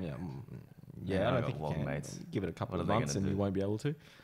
That's so fun. But that's the thing with white chicks, right? Okay, so even with the advent of the internet, we all had ICQ. I can even remember my fucking ICQ number. It's ridiculous, right? But beep, beep. I was on ICQ every fucking day, and I'm not even that. MSN chat? MSN Messenger? MSN Messenger? Yeah, had that. I was on that fucking trying to pick up chicks all day long. ASL. As soon as I say that I'm Asian, they're like, "Oh, sorry, not into Asian guys." It's like high school all over again. It's like high school all over again. What the fuck, people? As soon as you say you're Asian, they're like, sorry, see you later. You know what shits me? Because you know how, like, I think last time I came over and you were like, "Man, you got to start dating, blah, blah, blah." So I was like, I've been talking to a few people. You've been dating? Yeah, kind of. You have to, bro. Yeah, I have. I'm But- 43. yeah, I don't have to. But there's like You have to. Asian girls who'll be like, "Oh, I'm not into Asian guys." Are you I fucking know. serious? I've had that. Have you had that? I've had that. I've had a couple of girls that I wasn't even interested Yeah, in. yeah. Tell me because they thought that I might have been, and I'm Yeah, like, exactly. What the fuck is up your Yeah, ass? yeah. I mean, have I sent you any vibes? Because I fucking haven't. Sometimes I don't. Yeah, Right? Exactly. And then B, why, again, like Milky fucking said to me on the podcast that I'm not her type. And I'm like, excuse me, I'm not fucking anyone's type, bitch. You know what I It mean? fucking riles you up, man. But you know what I mean? I'm gonna not anybody's type. You know what I mean? Since when are we anybody's type? Like, we are all such you don't intricate. Know. You don't know until you get to know the other person, really, right? But that's what I'm saying. We are all such intricate individuals. Yeah, but at the same time, we're all very visual. People now are very visual. So I know what you're saying, but at the same time, you need something to attract you in the first place. I don't think so. I've gone out with so many girls that I was unattracted to physically, and I thought it was fine. Yeah, sure. I suppose and the analogy is that we broke up. Yeah, you're right. Maybe you're the exception, but you know, who knows? Like maybe this guy would have loved this. I've gone out with, but he just didn't like the looks. Like I hated that Swiss sport. I went out with a girl for a while that was way. I would almost say she was a beast, but she was definitely way bigger than. Yeah, way bigger. I'm just saying most people, I guess they needed the initial attraction first for them to even. Yeah, I find that I'm more like that now than ever. I mean, that's the whole premise of Tinder. Do you like how that person looks? No. Yes or no? But then again, these chicks have all these apps on their phones that get rid of all the lines and the shadows. But that still has that kind of that concept that you need. Again, that basically promotes that you need the initial attraction for you to like it. But then, this is the way I am. I go and have a date with someone, they rock up, and they're fucking completely different to what they you look expect. like. Yeah, for right? sure. Because they look way older because they've fucking photoshopped everything out, right? Yeah. But then you know what? I sit there and go, sympathy. The first fucking thing that comes into my mind, I feel sympathy. I'm like, you've obviously edited your photos. I could be fucking shitty with you, or I can just go, you know what? You're just falling on a bandwagon. Yeah. It's not your fault. Yeah. It's not your fault. I understand why you lied to me. Yeah. I understand why. So I start off straight away with a sorry, you know? Yeah. But then in the Tinder date, it's always like, I'm always got the hand up because I know my life. I know everyone fucking stalks a little these days. My Tinder profile says Justin Fox. You Google that shit. You see all the nude chicks and photography and stuff, right? So every single date, I'm like, I play the game because that's what dating is. Yeah. You got to figure out who's the better game player. I'm a fucking supreme game player. I get halfway through the date and I'm like, what are we doing? We've just spent an hour and a half getting to know each other and stuff, and you've been doing nothing but lying to me. Bullshit. You know who I am. You fucking Googled me. They're like, no. Shut up. You fucking have. I'm like, thank you. Thank you for coming on the date, knowing that I do what I do, you know? Yeah. And then when you do that, and the next thing you know, they fucking fall in love with you on the spot. Because you're being... Nice to be Justin Fox. No, I'm just saying it's good to take a risk and be... You know? And the next thing you know, the conversation's gone from bullshit 1.5 hours of us trying to impress each other. Yeah. And I say to them, have you just realized this whole date has been fucking shit and stupid because you've been dishonest with me from the start, and now you're being honest with me? This is now getting interesting. Exciting. Yeah. And then at the end of it, they're like, do you want to go and do something else? Do you want to go to your place? Do you want to go and see a movie or something? I'm like, nah, Tinder's not for me. Tinder's fucked. I'm not meant to have met you like this. I'm meant to meet people through people. I had a great time. Thank you very much. Have a nice life. Tinder's not for me. And that's what I've done every time, bro, because it's kind of like, and now I'm not on Tinder, you know? But she's talking back. But it must be difficult for you, Alan. Like, it must be difficult to date. Like, it just must be. I'm just not like, it's not a priority for me. I mean, it's kind of fun but it on has the side. to be. I don't want it to be. I've got priorities, man. Yes, fuck the meal friends and stuff. You can do all that later. You need... Well, I don't want to do it later. I want to do it now. Yeah, no, but I don't know if you want to be without a partner. I think that's the way the world's going. But I don't know if you guys want that. Like, I think the world, people 5 years younger than you, need to change and need to start dating again. You know, this feminist fucking hardcore movements where men and women hate each other now, and people are hating each other so much that they're becoming transgender or gay. Like, I'm gonna get blamed for that. Yeah, but that's what's happened. When I was young, there was no transgender and gay. Yeah, and now it's so confusing to date the fucking opposite sex that you might as well be, or you might as well look into it. Because I fucking might as well Yeah, that's gonna start. That's gonna start a few comments, wouldn't it? Someone's gonna cut that out and use that. Yeah, I might just start sucking dick, and someone will Photoshop a dick in my mouth. I don't give a shit. But I think you will give a shit. I wonder what dick it will be, white or black. Oh, come on, no, Justin. seriously. You need some more.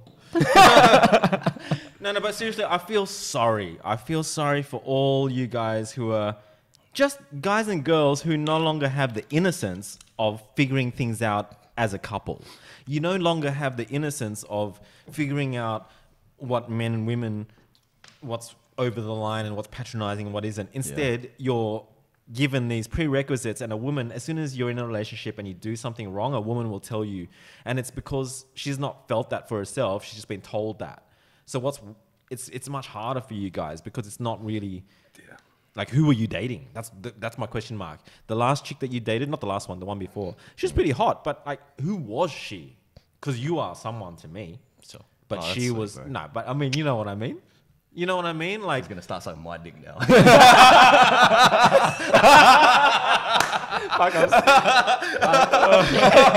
I'm a visual person, okay? You should never say those things to visual people. This podcast just went fucking next level. Oh, cheers, bro. Hashtag this thing's gonna go homosexuality and all that kind of shit. But today on Justin's podcast, we talk about sucking dick. Yeah, Justin sucks Alan's dick live. Oh, that's clickbait right there. But that's the thing, the clickbait too. Like even then, like the other day, I asked someone, I asked Facebook, like, please fucking subscribe because no one's fucking checking it out. And Sam Law just goes, yeah, like, comment, subscribe. Like, oh, fuck. That's the problem, isn't it? It's like everyone's preaching, everyone's trying to preach. I don't mean to. No, you know what? Because of. I mean, we started doing it at the end of Meal Friends. Where I'm going to remember to tell people to do that because it's like, people will like it and enjoy it, but unless they get prompted to do something, it's not like you're begging for it. It's just like, if you like it, then like... I mean, there's a reason why there's a word for it. I mean, it's called call to action. Yeah, it's a call to action. It's not just happening in videos, it's happening in advertising and stuff like that. You have to prompt people because we're in a... I don't know. Because on your phone people or whatever... People are dumb. There you go. It's too easy to scroll past. This is what I'm saying. It's like Zen, the way Zen Garage is going is we're drastically losing traction and hits. Yeah. But on purpose. Right. And I feel so good about it. But at the same time, it gets to a point where initially it was awesome selling heaps of shit. Yeah. You know, doing $7,000 a night at a meet. Wow. Yeah. Wow. Yeah, that was huge. Everyone's wearing it. But then when you start to realize that they don't even know why they're wearing it, you know, and then you start, then it gets to a point where even the people that do get it, that are wearing it, why aren't they fucking wearing their own shit? What do you mean? Why are they wearing my shit? Right. Fucking don't buy my shit. Yeah, we spoke about that. You get it. Fucking do your own shit. Yeah. So I start to, it's almost to a point now where why do anything? You know what I mean? Like I do art to please myself. Then you do art and you get happy when other people wear your t-shirts. But then when other people are wearing your t-shirts and then they're wearing another shit t-shirt the next day, then you're less happy. I'm less happy because they don't really get my t-shirt because they're wearing Justin Bieber t-shirt the next day. You know? Yeah. And then so I realize I have no control. And I have no control. So maybe I'm a control freak that's tried to create brands in order to control stuff, but realizing ultimately that you never do. You can influence, but you can't control. So maybe I'm a control freak. Wow, that's pretty fucking heavy. But I reckon I'm a control freak that's managed to get by as an influencer. But really, I believe I know what's right and wrong. And I wish that other people would see that point. Yeah. But end of the day, it's each to their own, right? So, you know, you might preach suspension, handling over power for years. But eventually, it's like, it's just deaf ears anyway. This is what I'm getting at. It's like you create a brand. Like it's different for you. Okay, you're, as a wedding photographer, I like that because you're creating something very specific for someone very specific. It's not the masses. You're creating something very personal, hard to put weight and hard to value, because when someone gets married, it's worth to them maybe way more than what they're paying you. For sure. You know what I mean? Is what I'm getting at. It's like there's something so real about it. And then you're so responsible. You're taking on this. You're basically saying, yes, I promise to try to capture everything, your special That's fucking day as best as I can. So I love what you do because you put yourself in. It's a really old world, old school thing that I'm so glad still exists, because we can talk about that and be very positive and happy about it, whereas we can talk about suspension and modify any other culture and just go. It feels like you started, like with Zen. It feels like you started a business, but you're not a very business-minded person. I hate business, but I'm an entrepreneur. That's what I'm saying. Like, I'm capable of making hits, but I'm not capable of turning hits to money because I hate money, right? But I'm very capable of creating communities and generating traffic. Is what I'm good at. Well, when something like about the shirts thing that happened, people's focus tend to go to, oh wow, I made a successful brand. This is my business. But your focus turns to kind of like, why the fuck are you wearing my shirt? Right. You know what I mean? Like you have businesses, but you're not a very business-minded person. No. Yeah, I think that's. So that's I'm almost more like go out and make your own shirt. That's what. By looking at my brand, I'd rather you take inspiration and do your own. Exactly. Thing, right. Yeah.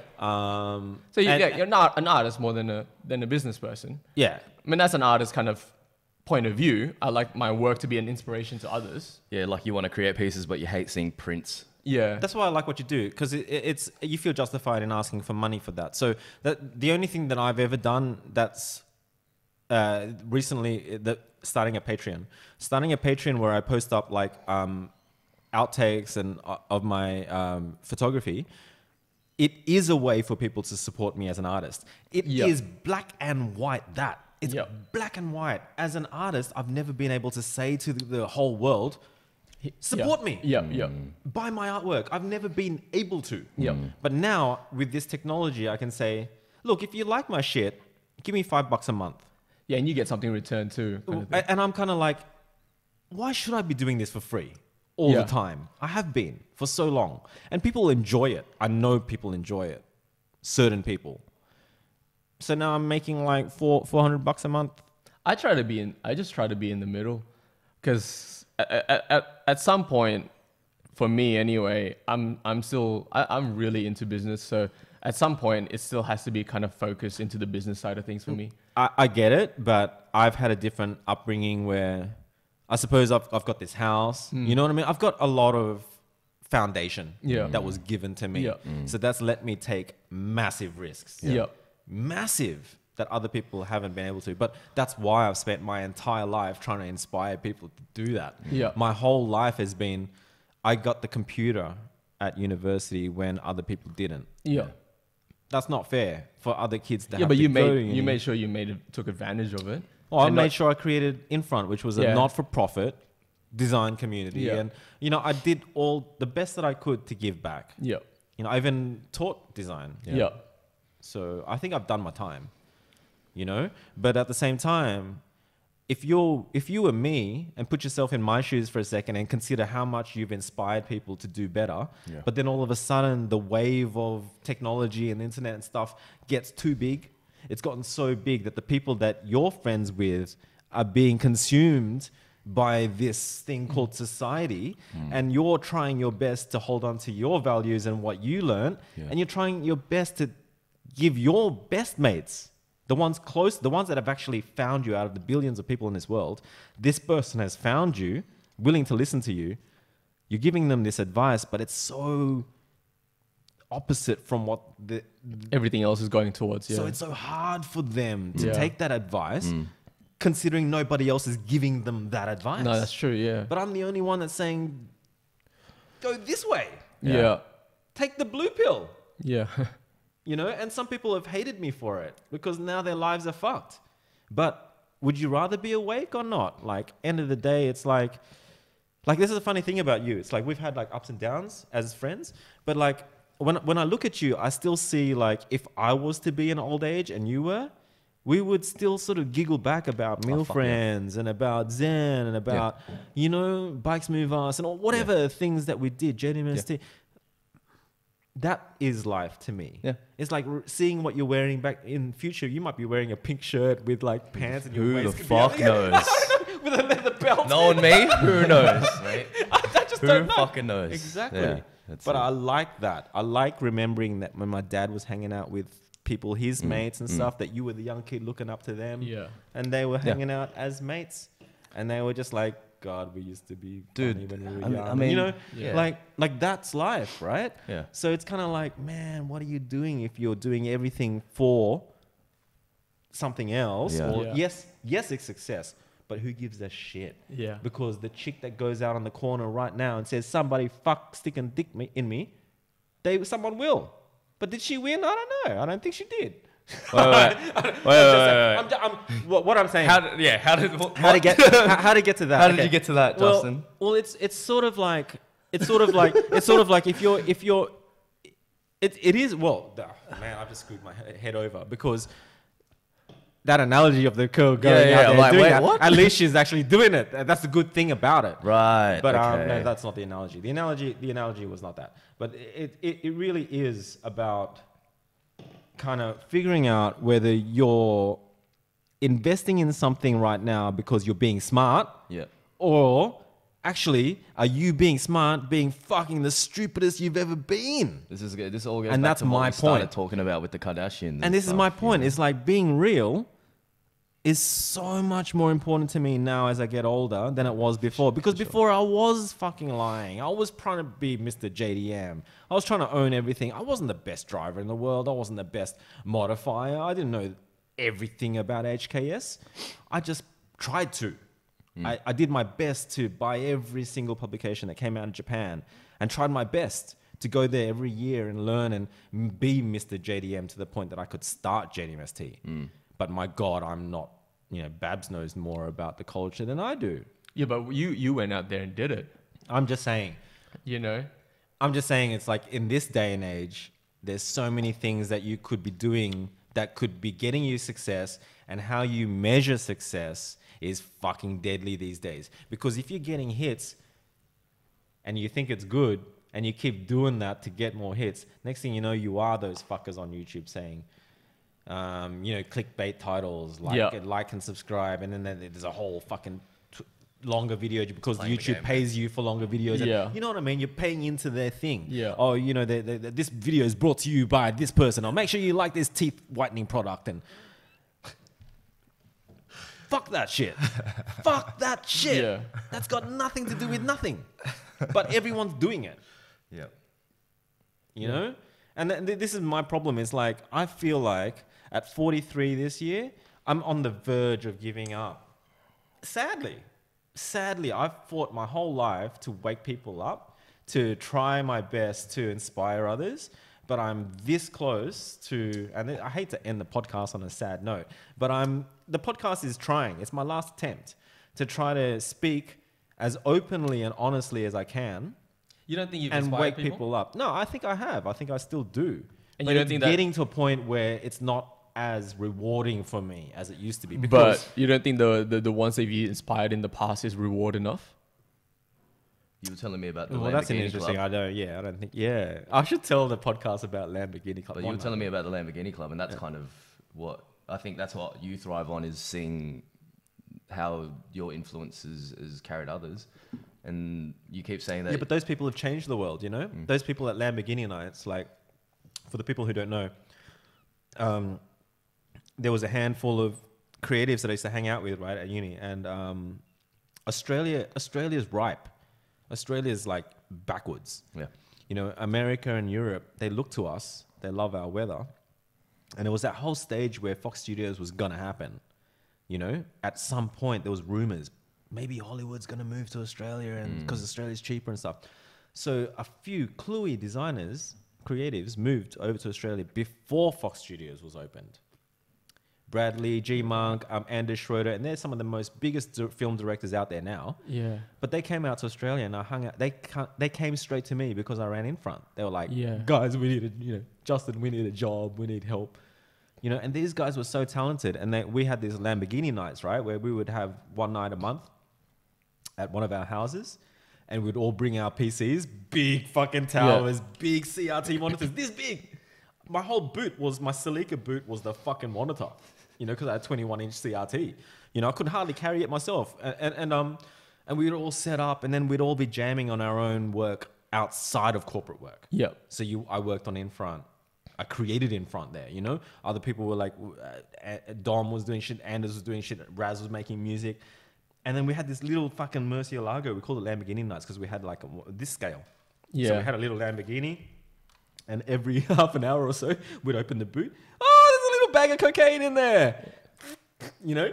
And then keep pushing it. The whole concept of Lamborghini nights was, we're going to own one of these. Yeah. We're going to own this fucking Lamborghini, and we're going to work on our own shit to get there. Tonight, we're going to work till 2, 3 in the morning on our own shit. And we did that, bro. And you should see where they are today. But that's what I mean, though. I think, isn't that... Who's doing that? That's my question. Yeah. But that's your that's been your legacy, and yeah. But the fact that the fact that I've tried to get you and everybody else to do that, but no one has. But you're not going to be able to change the whole world. It's like I was disappointed with me for ages, but now I'm realized that it's just the time. Yeah. It's not you. Yeah. It's not me. Yeah. It's the fucking time. You know what I mean? Yeah. It's like we had a group of people that were willing to, so hungry that we knew we were going to get there. Like Bradley did the fucking title sequence to Tron the movie. It's so sick. You know, and we just talked earlier about Luke Huxham going from like a GoPro video stuck to his 180SX driving around Japan to doing what he does now. Yeah. You know, and when he first sent me that GoPro video, he was very nervous. Luke was very nervous, asking me for feedback on it. I love this topic though. It's like about like, you know, like going at it to kind of like what you want to do. I've done it, bro. Like getting in front of semi-permanent and speaking in front of 3,000 people. I did that for 1 hour. I spoke on that stage. But it got through to... It would have gotten through to people, though. Yeah, but not this generation. Right. It did that generation, the last one. Yeah. And they still respect me, I think. What do you think is the problem now for like all these young kids? Because you still see them kind of creating... They're not going to listen to me. They're still creating content. Like, I can only speak from like the photography and videography side of things, but like, you know, equipment's so accessible these days that it's so much easier for them if they want to go out and get it. So what's stopping them? But all that means... Because what's stopping them is that they don't know who they are, Daniel. No. What's going on is they know their gear. Figure it out. No, they know their gear. They know their stuff. Yeah. They know the culture. But who are they? But they'll figure it out along the way. Who's the person? Where's the person that's like, when I watch something, I want to smell the person. I want to see the person. I don't want to... See, this is why I'm a bit upset about Casey when you brought up Casey and this, that and stuff. Casey in the room, we'd be able to smell him, see him. He'd be fucking amazing. Yeah. But in front of his videos, he's the bandwagon guy Yeah. talking to his audience. And I smelled that. Right. But I'm telling you right now, Casey is a sick cunt. Yeah. In real life, in the room with us, he'd blow our minds. Yeah, for sure. But I never denied You that. never see it in the video. I just called him out for Yeah. what he does. And people got upset about it, but apparently he invented that shit, which is what I hate the most. That whole, the bad acting Yeah. is what he created Yeah. Yeah. in many ways. It's like, I hated it, but then people are saying, he's the fucking innovator. I'm like, yeah, well, he's the one who created it. So I actually chose the right person. Yeah. Yeah. Well, what's next? What's next? Like, let's say... It's not what's next. It's like when you go and see the fucking hardcore geeks that are sitting there trying to do a podcast with 4 or 5 iPhones set up on tripods. Yeah. I like that. Okay. I like that. I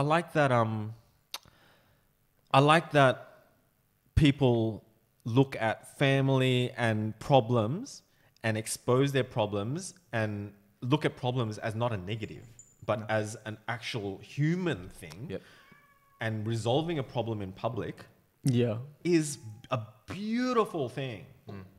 It's a beautiful thing. You know, you hear about someone who's on their deathbed, and when they write a letter to the world about their regrets in life, you fucking read it. Yeah. You know, I love that shit. Yeah, for sure. Because I'm kind of like, you know, who gives a shit about Justin Bieber or the Kardashians? I'm kind of like, you know, all these people with the modern culture trying to capture me out, you know, like I did a little vlog about you don't want to be me, you know, I don't fucking fuck all the chicks that I shoot or whatever. And I upload a photo the other day, just like any other photo, but I upload a photo and someone goes, oh yeah, I don't fuck the chicks I shoot, you know, quoted me on the photo of like sex toys or whatever. But again, it's a photo of sex toys. What about that photo says that I'm fucking the chick? Yeah. Again, it's the same shit. So to that guy, I'm saying, stop being that guy. Stop being that guy. Stop waking up in the morning, hopping on social media and trying to prove someone wrong. Stop doing that. Stop waking up every day trying to be better, make yourself feel better by calling out someone's mistake, because that's not life. I see that there's a lot of that too, like in a lot of the kids or the younger guys trying to make it out, I guess, trying to start with something, like start something else, and then they get put down. I hate that though. Yeah, but you know what I mean? But then that might be the one that's stopping them from doing something. If you're the troll and you get heaps of likes on your troll comment, what does that do for you? No, I'm not even talking about the trolls. But what does it even? Okay, so not even self-serving satisfaction. Look, I'm not even talking about the trolls. I mean, like say for example, a kid that wants to do well in video or photo, right? They post their shit, and all of a sudden they get so much like stupid feedback that aren't even constructive criticism, not from trolls, but from other people in the same industry. And that's fucked. That's the one that kind of stops these guys actually to start out their own. Yeah, but you're talking about the internet. See, this is the problem. If you don't talk about the internet, then it all goes away. Okay? Because that guy trying to do his own thing would never have had a platform to ask the question. Not even. Like, this is what's wrong about the internet. It gave people a platform to ask questions, to get knowledge, but the answers people got were like this. How do I get out there in graphic design? You just got to like suck a lot of dick. That's what happened. In the beginning, how do I get out there in design? Well, you know, advice A, B, C. But over time, the internet is so accessible by anybody that it's just like, how do I get out there in design? And then the person's just gone, fuck, I see this fucking question every day. You're just going to suck a lot of dick. That's what's happened to the world. You know what I mean? It's just like, it was so much harder to pick up the phone and call people. Yep. But even until now, like, I get messages. Than it is to email. Or, you know, the amount of messages we get on Zen Garage Facebook page? They don't even email anymore. Yeah. Now they Facebook message. I see it on the JDMST page. Yeah. Bro, I haven't answered a JDMST message. I don't answer it. I see the messages. I've blocked all the notifications. So many funny messages. But I don't even know why. Google. But why is that forum even going? This is the thing, like, you know, I created that. Why is that forum even there still? You know, there was someone who wrote on the VWGolf.net. Why the fuck is that forum there? And someone was like, "Oh, I can't get through the question or something." I was like, you know what the question is? I set it up on purpose. How do you spell Volkswagen? Right? Yeah. No one spells it right. Volkswagen. Gun or gone? It's with an E. How do you not know how to spell with the Volkswagen? Anyway, they own a Volkswagen. I said, like, what's VW an acronym for, right? And every day I get a message from someone trying to join the forum saying, I can't pass the security test. Exactly. They don't even know what acronym means. No, this is what I'm saying. Do they even know what Volkswagen? No, I'm saying what's VW an acronym for? Is the security question for VW. Yeah. Every day I get some 20-year-old kid or 19-year-old kid says, what's acronym? They don't even know what acronym is. Fucking Google it. They don't even know how to spell Volkswagen. So they're like, I've punched it in 5 fucking times. I'm like, you're spelling Volkswagen wrong. Yeah. And they're like, oh, I'm so stupid. I'm like, yeah, you are. No, but I'm like, but for me, like you own a Volkswagen. Come on, bro. This is what's wrong with the world. This is what I'm saying. Why do I even bother anymore? Is what I'm saying. Fuck the forums. Fuck JMST. Fuck VW Golf. Just shitting on everything. I'm not gonna say fuck. I'm not gonna say fuck Zen just yet, because Zen is something that I still believe in. Okay. No, that's because Zen, you haven't opened it up to the public yet. Everything else. I have, and I'm regressing. Right. We used to reach over 10 million on Facebook a week. Yeah. Now we got nothing. And you know what? I'm happier than ever. Because it's a select few. Bro, I post a photo with the dildos or whatever, and someone comments like, you know, oh, I don't fuck any of you guys. I'm like, fuck off. Thanks. Fuck off. Thanks for taking your time out. Thanks for the engagement. Yeah, exactly. Well, I just like the next. Marcus red. I just ban those fuckers because it's your loss if you don't want to see sexy chicks. Yeah. Anymore. It's your loss. I just ban them straight away. And all those fuckers on Instagram that are hashtagging Zen Garage every day. Hashtagging Zen Garage, but they're fucking detailing businesses or Oh no, they hashtag that for like, you know, to gain the engagement from your traffic, really. Get fucked. Get. I'm seriously hide from my profile. Hide from my profile. Yeah. Because these guys are like detailers or like mechanics and stuff. There's no Zen garage in that. Nah. Yeah. There's no Zen sticker in that. There's No, no well, Zen. you have people like taking a photo of their stock car and their hashtag Stance Nation. I'm like, Yeah. it's not Stance at all. or even hashtagging me. Hashtagging Justin. Or Justin like, Fox. I'm like, I took a photo a naked girl, hashtag Justin Fox. I'm like, why? That's not. I had a couple of chicks message me the other day. this fan of yours asked to shoot with us, and I really hate their photos. Anyways, I get that all the time. Yeah. I get girls that shoot with other guys who say they're friends with me, but I don't know who they are. And then they shoot with them, and they're like, "Oh, I don't like the photos." I'm like, Yeah. I know of that guy, but I don't. Yeah. I've never met him. You know. That's funny because like like my brother works for Audi and like a dealership, and then he gets like a couple of customers in every week just saying like, oh yeah, I'm a friend of Daniel. No, my friend Daniel. Yeah.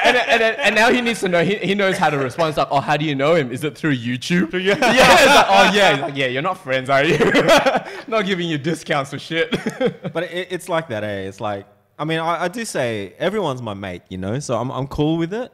But there's some people who are more your mate than other people, obviously. Because you've got like how many people on Facebook that just fucking message you for random shit? Yeah. I get. I'll be 100% honest. Like, I got an email, a message just yesterday. A guy who's got a cleaning product, car cleaning product, and he's got the right name, and he's got the right product, but he's got two logos that were completely different to each other. One of them was like hipster. Yeah. So you know hipster, right? Yeah. Hipster logos can work for muscle cars, hot rods, Sure, and modern cars too, because it's hipster. Yeah. But then the other one was more like the WTAC, just mono really block heavy modern font, Yeah. futurist, which instantly doesn't look good on a hot rod. No. But it communicates to me more. Yeah. The product stood out. If he showed me the two bottle designs, I was like instantly jumped towards the cleaner type, because I'm like, when you get clean type tight, then the creatives know it's tight. Yeah. Then the dumb people also don't know, but they know it stands out. But the creatives also know. Whereas if it's hipster, fucking anyone will just wear that. Yeah. So I'm like, you got a tough choice, bro. Like, personally, I would go for the cleaner. Yeah. And he loved my really lengthy feedback. He was like, thanks You've always so been much good for with that. that, giving people like honest, proper, creative criticism. But I give it because if someone asks it, it's because they're the right person. Yep, the person that doesn't ask it because they're nervous or just don't want to hear it. Yeah, That's the good thing is like like, I asked you a few things over the years. I think like just for OFIM or anything like that. You haven't though. I don't think I've ever told like you a anything. couple. Like I asked you about YouTube and stuff at one time. I don't remember, but Yeah, you probably were high or something. I'm always oh, this is when you said you didn't like how he's had his. No, but at the same time, like when you do give feedback, even like last time we were here, you were giving me feedback. It was really good because I took that on board, or I try to anyway. Yeah. And I like it when people give actual feedback and not just. Oh man, there's no malicious intent.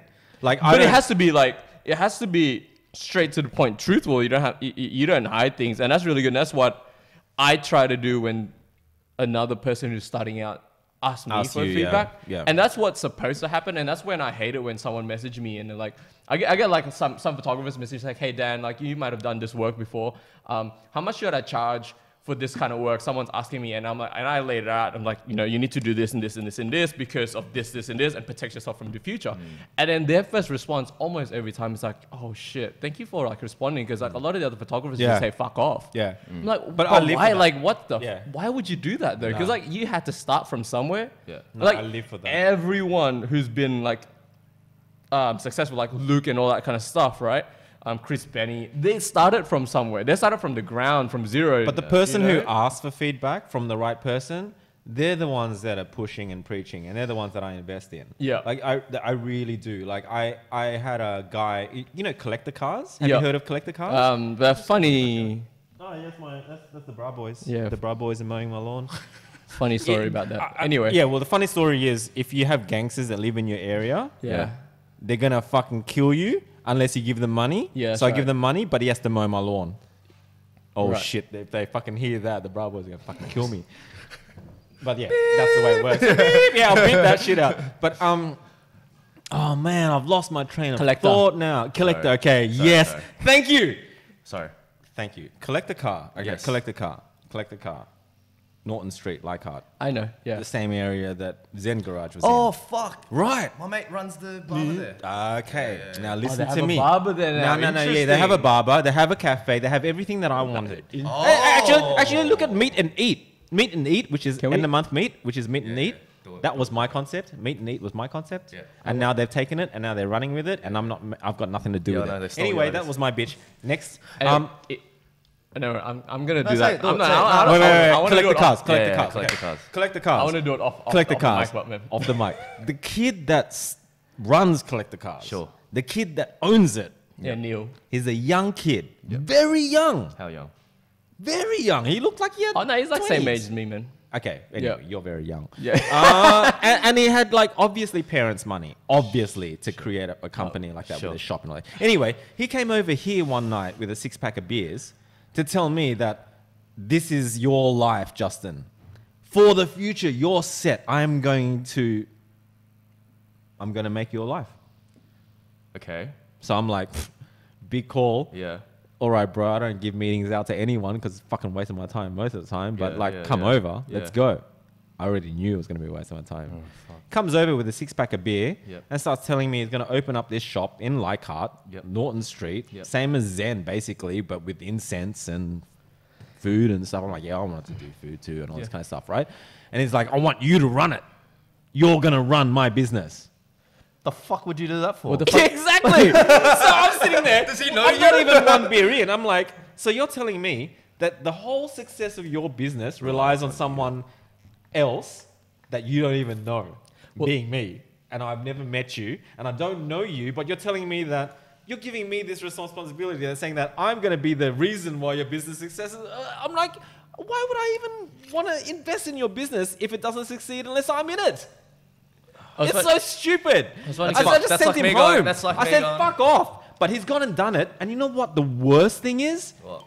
He took his beers home. What the fuck? You don't. What? He took his beers home. He managed to get a meeting with me.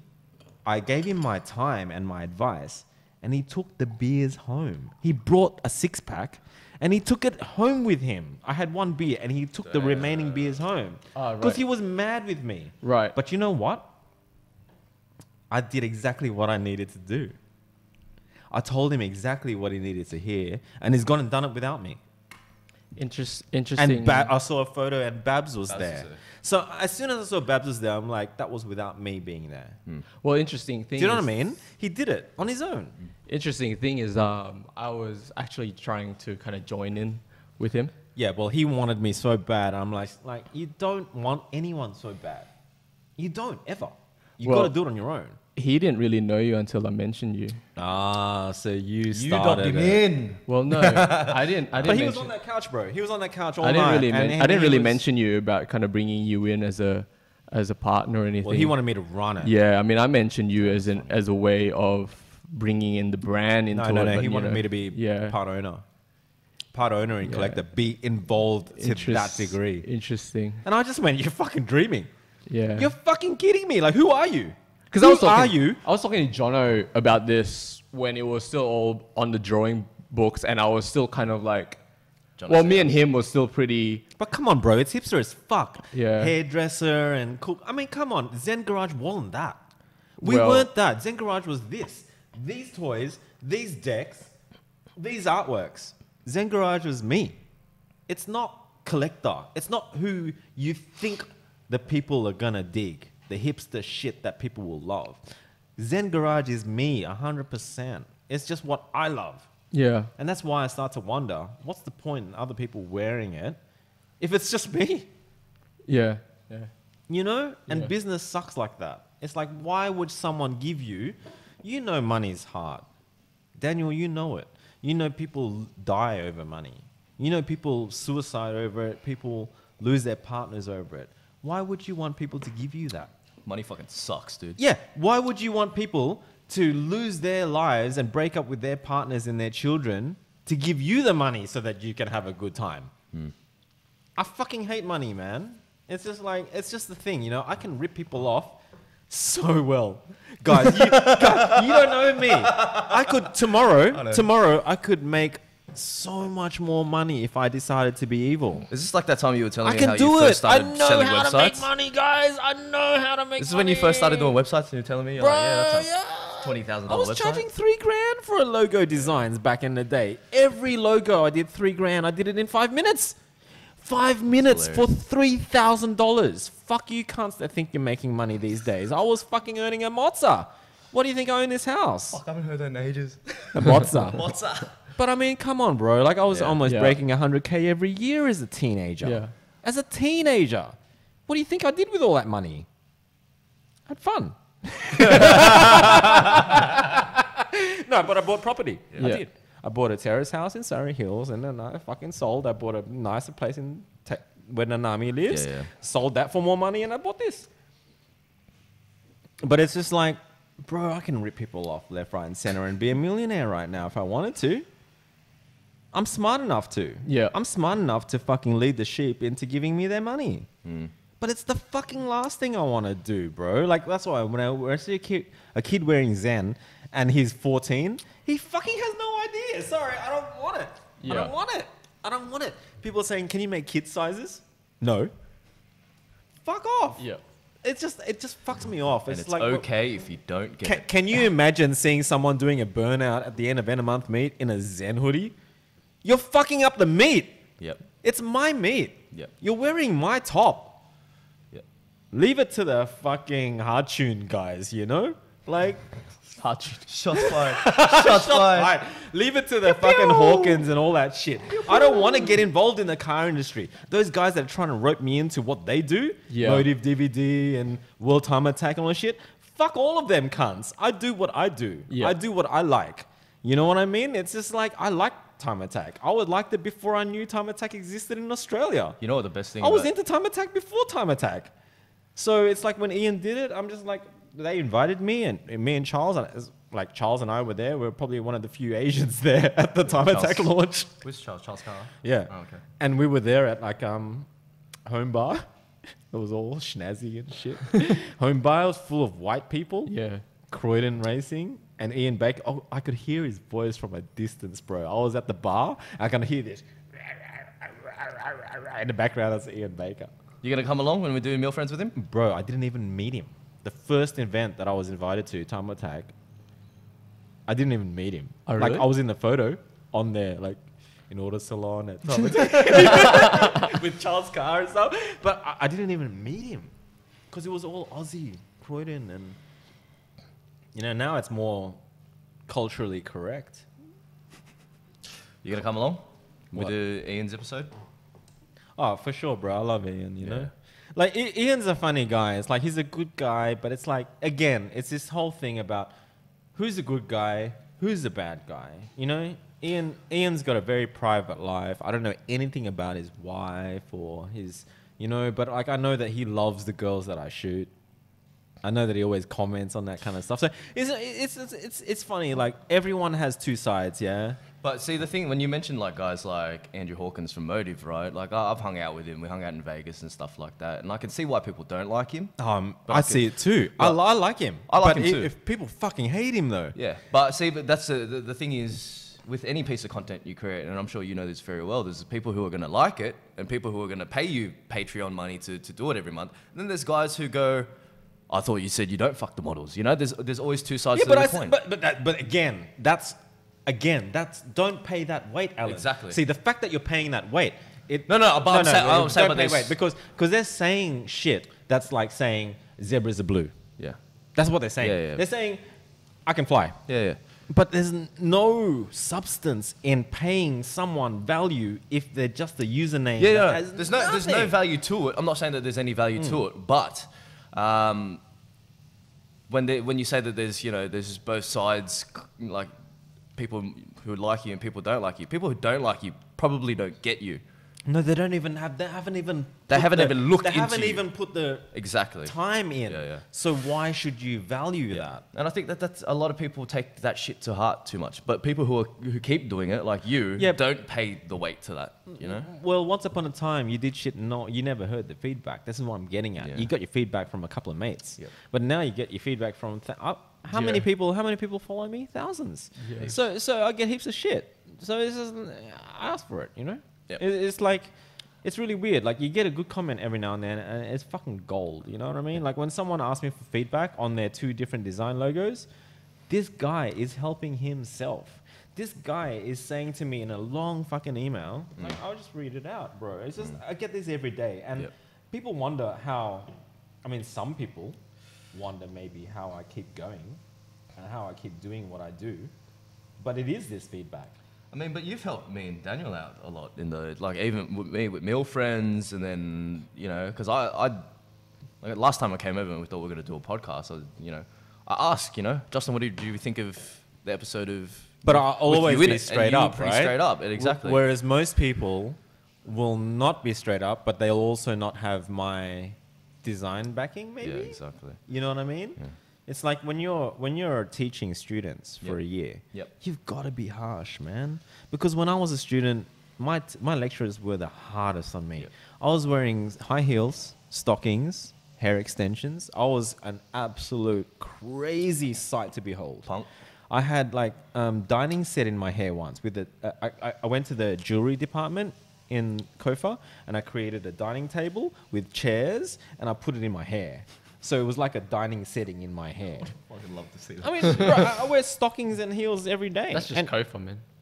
Yeah, but I in the 90s. was one of the most craziest dresses there every day. And I'm talking about driving a Celica to school every day, but with like fake fur around my neck, and like, my God, I was a sight to be sold. Yeah, but I was like that every day. To the mall. When I'd go to the mall, East Gardens, to do my grocery shopping, my bandmates and my friends would look at other people staring at me and stare at them like there was something wrong with them because they were staring at me. So I'd be going down the escalator and people would be staring at me, and they would look at them and go, "Whoa, what's wrong with you?" You know? Because why are you staring at my mate? Yeah. You know, but I was that guy. Yeah. Times have changed, dude. Right. Times have changed so much, dude. I'm wearing jeans and a t-shirt and sneakers like every other fucker now. T-shirt, If you skinny could, jeans, t-shirt, skinny jeans, hat peeled back, and a sneakers. If you could, would you? If you could fucking go back to Of your course I would. Of course I would. But what's wrong with you guys? You judge me too much for it now.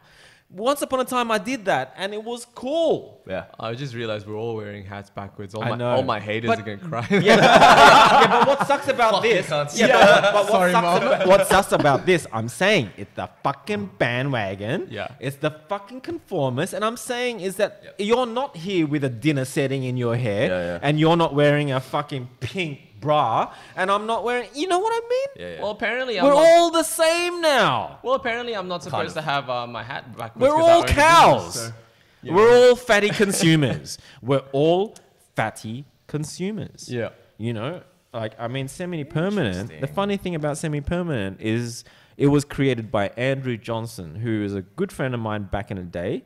And Andrew was influenced majorly by K10K and the other Surf Station and the other international sites. Yep. So he created Design is Kinky, being dick, because he was a dick. The guy is actually a bit of a troll. But he created Design is Kinky as a way of, you know, doing something cool. And then there was Infront, who was completely political about creating something cool that was about Australia. But he just thought, I'm just going to cash in on the bandwagon. Yeah. That's like your And then he created Semi-Permanent. And Yeah. this is what I'm saying. It's up to you. In his life, he goes out and buys a brand new Monaro when the Monaro first came out for 90 grand. And I'm sitting there fucking struggling. But I'm running in front. It's more successful or as successful as Semi-Permanent. But I'm making no money and he is. That's my life. That's all I'm saying. Yeah, but that you wanted that though. Yes. Yeah, but But I wish more people would do it. Because semi-permanent is great, but it's like, it's not. I would do it better. And it's like, I hate to say that in front of the camera, but it's like, I know who Andrew is. Yeah. I know he created semi-permanent, but I should have been the one to create semi-permanent. And I would run it for the right reasons. Yeah. And I hate to say that against semi-permanent, but it's like hipster culture and bandwagon jumping is not what I do. Yeah. I would have a conference where people learn and get better at their craft. Not because they come along just to fucking suck someone's dick. That would be freaking good though. But that's what we did. We did the conference. Yeah. See, this is the thing. You guys, none of you guys know what I've done. So I've run those conferences where for an hour every speaker had to do a piece live. Oh yeah. Yeah. So they had to show their secrets, how they do Photoshop, how they do Illustrator, how they do photography. Well, I knew you as a designer show me before your that filters JDM you shit. apply. No Show one me does the that, though. yeah, but we did that Yeah, for I 2 know. years. We sold out, and then you know what? The third year, it's too hard, man. We all looked at each other and went, you know what? You want to do it another year? Is it worth it? No one even fucking appreciates this shit anymore. But not even at that scale. No one even does that privately. Who appreciates it, with Daniel? someone. Who appreciates it? This is what I'm saying. It's like The people that matter. The people that matter appreciate it. I upload a photo of a butt, it gets 3 times more likes than a but photo that I screw- love. Yeah, but screw those people though. That's the thing. Yeah, but I'm just It saying doesn't that's matter. that's fuck my life now. I'm saying as I get older, I regress, and I hate being Madonna and Kylie Minogue and being a fucking chick about it.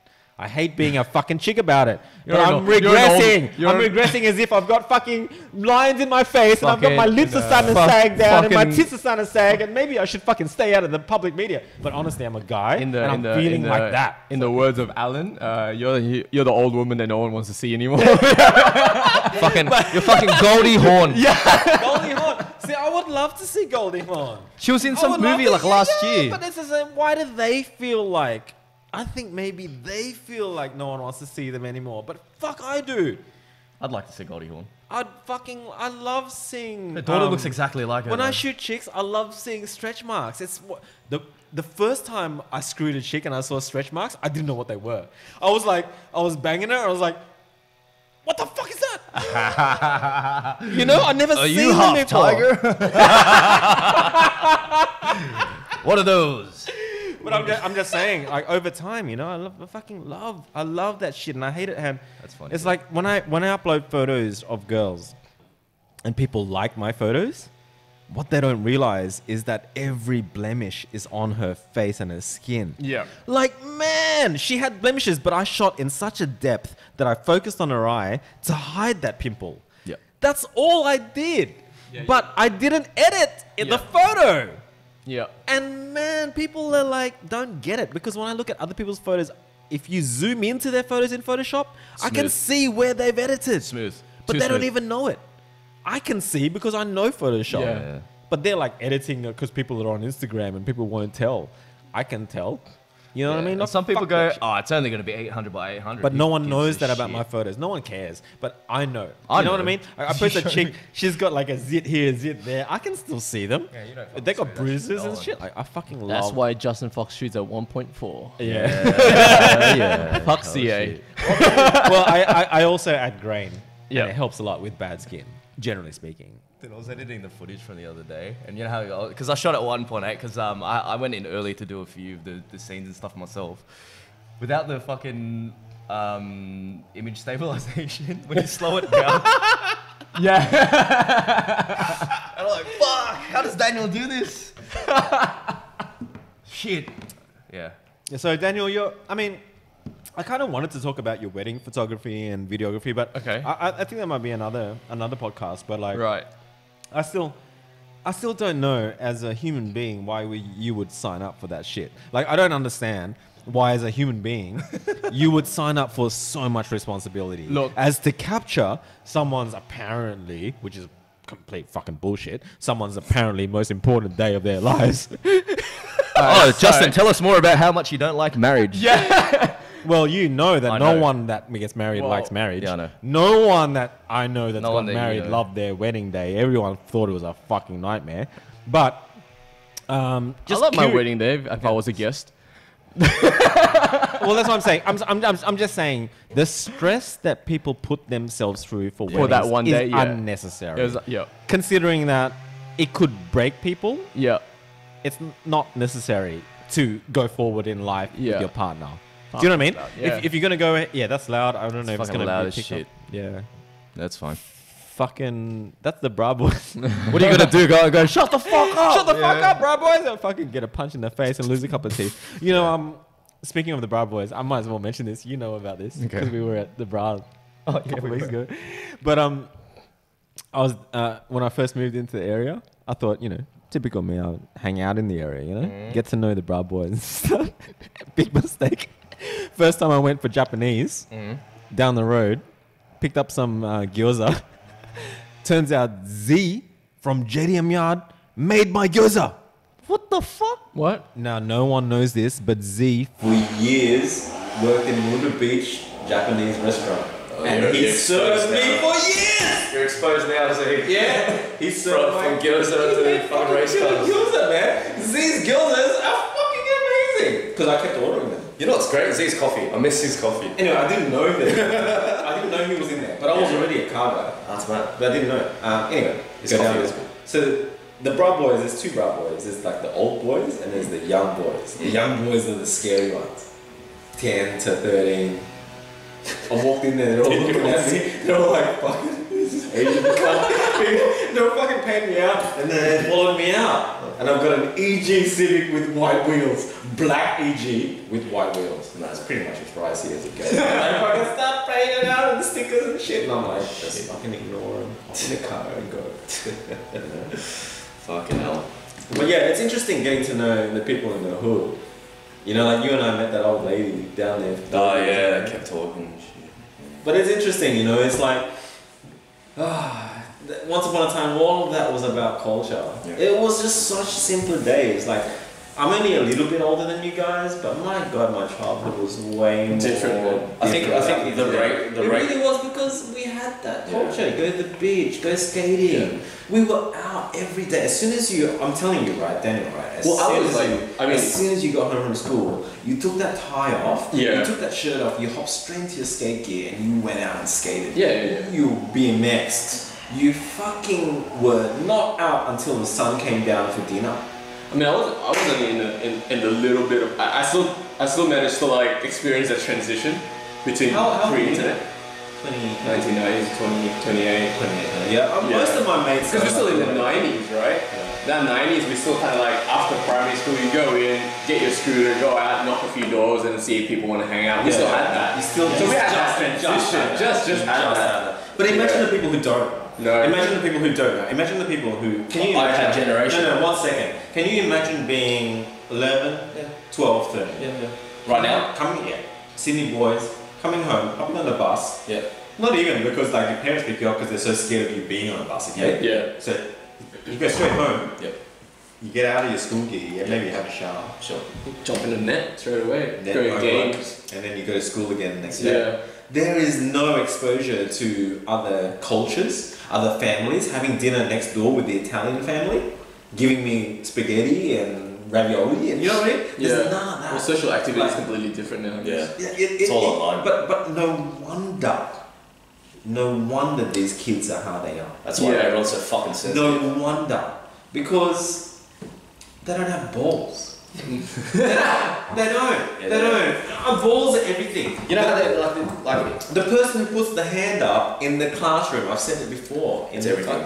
The person who put the hand up in the classroom in year 8, year 9, when you don't even know who you are yet. Yeah. That was me. Because I was a dumb cunt. And I put my hand up and asked a fucking question that was so wrong that it wasn't even a question. Yeah.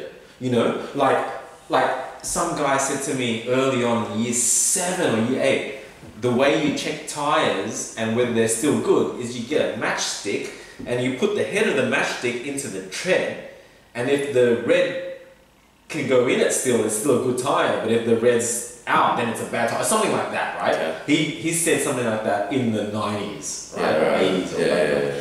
And as a kid, I didn't know what tread meant. I didn't know what tire was. I didn't know what anything was. So I just sat there as a kid in that classroom. I was confused as fuck. I put my hand up. I said, what happens if the matchstick falls into the tire? I didn't even know what that question was. Because in my head, visually, he was trying to tell me that there was a matchstick and that it was going into something called tread. And I didn't know what tread was. So as a visual creative person, in my head it was like, for some reason, the match was going into the tire. So I just asked that and he just went, What? You're a loser, Fox. And I'm just like, well, I asked the question. Yeah, because I didn't know what he was asking. But like, I'm that dumb cunt. Yeah, but you're not necessarily that dumb cunt in a way because you asked the question. No, but it's a dumb question because it was completely unfair. Yeah, but you No asked the question. question is dumb. There's no dumb question. There was an English. There's no dumb in question. year 11, there was an English poetry part of the curriculum. Yeah. You had to do English and you had to Sure. interpret this poem. The poem was about two ships docking into a port. Sure. That's what the poem was about. I thought it was people having sex. So I just fucking wrote all about that. And then I failed. I got a negative. And they were like, the comment was just an interesting interpretation of the poem. You know what? But like in this day and age, like when I was doing my HSC. But that was high school! Yeah. Dude, when I was doing my HSC. You went. The thing is. No, but everybody else got that it was ships. Everybody else in the class, in the year. But you can still have the same analogy though. Like a lot of people go this way, you went one way. But I'm Like, just saying everybody else got that it was about ships. But I was sitting there so not happy. I was so scared and nervous. Yeah. Scared for my life that I didn't know what this meant. Right. I was reading it and I was like, But if you interpret it and you explain it, this day and age, because when I was doing my HSC, well, that's fucked because like interpretation is the word interpretation is no, how I'm you just saying, interpret back something. then life was simpler. Back then There it was was black cookie and cutter. Back then 100% of the students coming out of this will understand that poem was about two ships docking in this fucking port. Right. But what I'm saying is that I'm not cut out like that. You know what I mean? I wasn't. And these days we figured out people like me were screaming so much that people like us exist. That today is an outcome of us screaming. It's a bit more acceptable. It's like anti-vaxxers. But now it's gotten ridiculous because ego's involved. And this is what I'm getting at. This is kind of like, why does everyone think that they have to be better than somebody else? Yeah, that's true. Like, I fucking love thinking that some people are better than me. I love it in my life in general. There's heaps of better designers than me, heaps of better photographers, That's how I fucking love that shit. That's how I feel. If you're the smartest person in the room, get the fuck out of that room. Yeah, and I fucking love that exists. Yeah. I saw it. Actually, I was on YouTube this morning. This guy was described as that. Yep. Always the smartest person in the room. Always the most amazing person in the room. I would hate being. Anyway, he was a multi-millionaire, and multi-millionaires are interesting like that. They're always intelligent, because you can't be a dumb cunt. You know, you gotta be intelligent to a degree if you've made it yourself. Yeah, that's okay? right. Yeah. And so he burnt his own house down. The fuck? Stupidly. Sure. Right? And he got caught for it. And he got sent to court. And then they actually discovered that there were 3 points in your house that were just set shit up to go on fire. So we know that now. So in court, and I saw the footage, and I hate this shit about YouTube. He goes like this. And then he goes again. Then he just fucking dies. He cocks it in court! Did he fucking feed himself fucking poison? Oh, wow. In court! And I watched the footage of the guy just go. I saw that with like a Russian. There was like a Russian spy or some shit. This is an American dude, and it's just like, but it's like, what the fuck? You know, I feel like I'm one of those freaks though. Like, I feel like, not that I'm gonna neck myself or whatever, but I just always feel like, you know, that there are interesting individuals that just like, you know, when you hear someone say about someone, he was always the most intelligent person in the room. That person is a lonely person, man. Yeah. You know what I mean? Like, I spoke to my mate Liz on Skype, who was my old flatmate, and like we've never slept together, which is such an amazing thing. But like, I don't know. I slept with all because I sleep with all the girls I shoot. I love this girl so much, and she's a naturopath, and she's climbs really hard. Oh, this is the Liz I gave you that crystal? Right. Yeah, gotcha. Right. And we Skyped, and she's like, you know, she's telling me about all these young girls that come over and finally meet her and want to hang out with her. And then they all fucking try just make her feel shit. And I'm like, Liz, you've worked for 10 years to be invited to London to speak. Yeah. And you have, and now you're not even into it, you don't even want to do it. And you're calling me and saying, I'm fucking over it.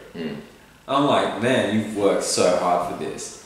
It's the fucking young kids that always want your position, that are always going to be snapping at your heels. It's fucking lonely at the top. Yeah.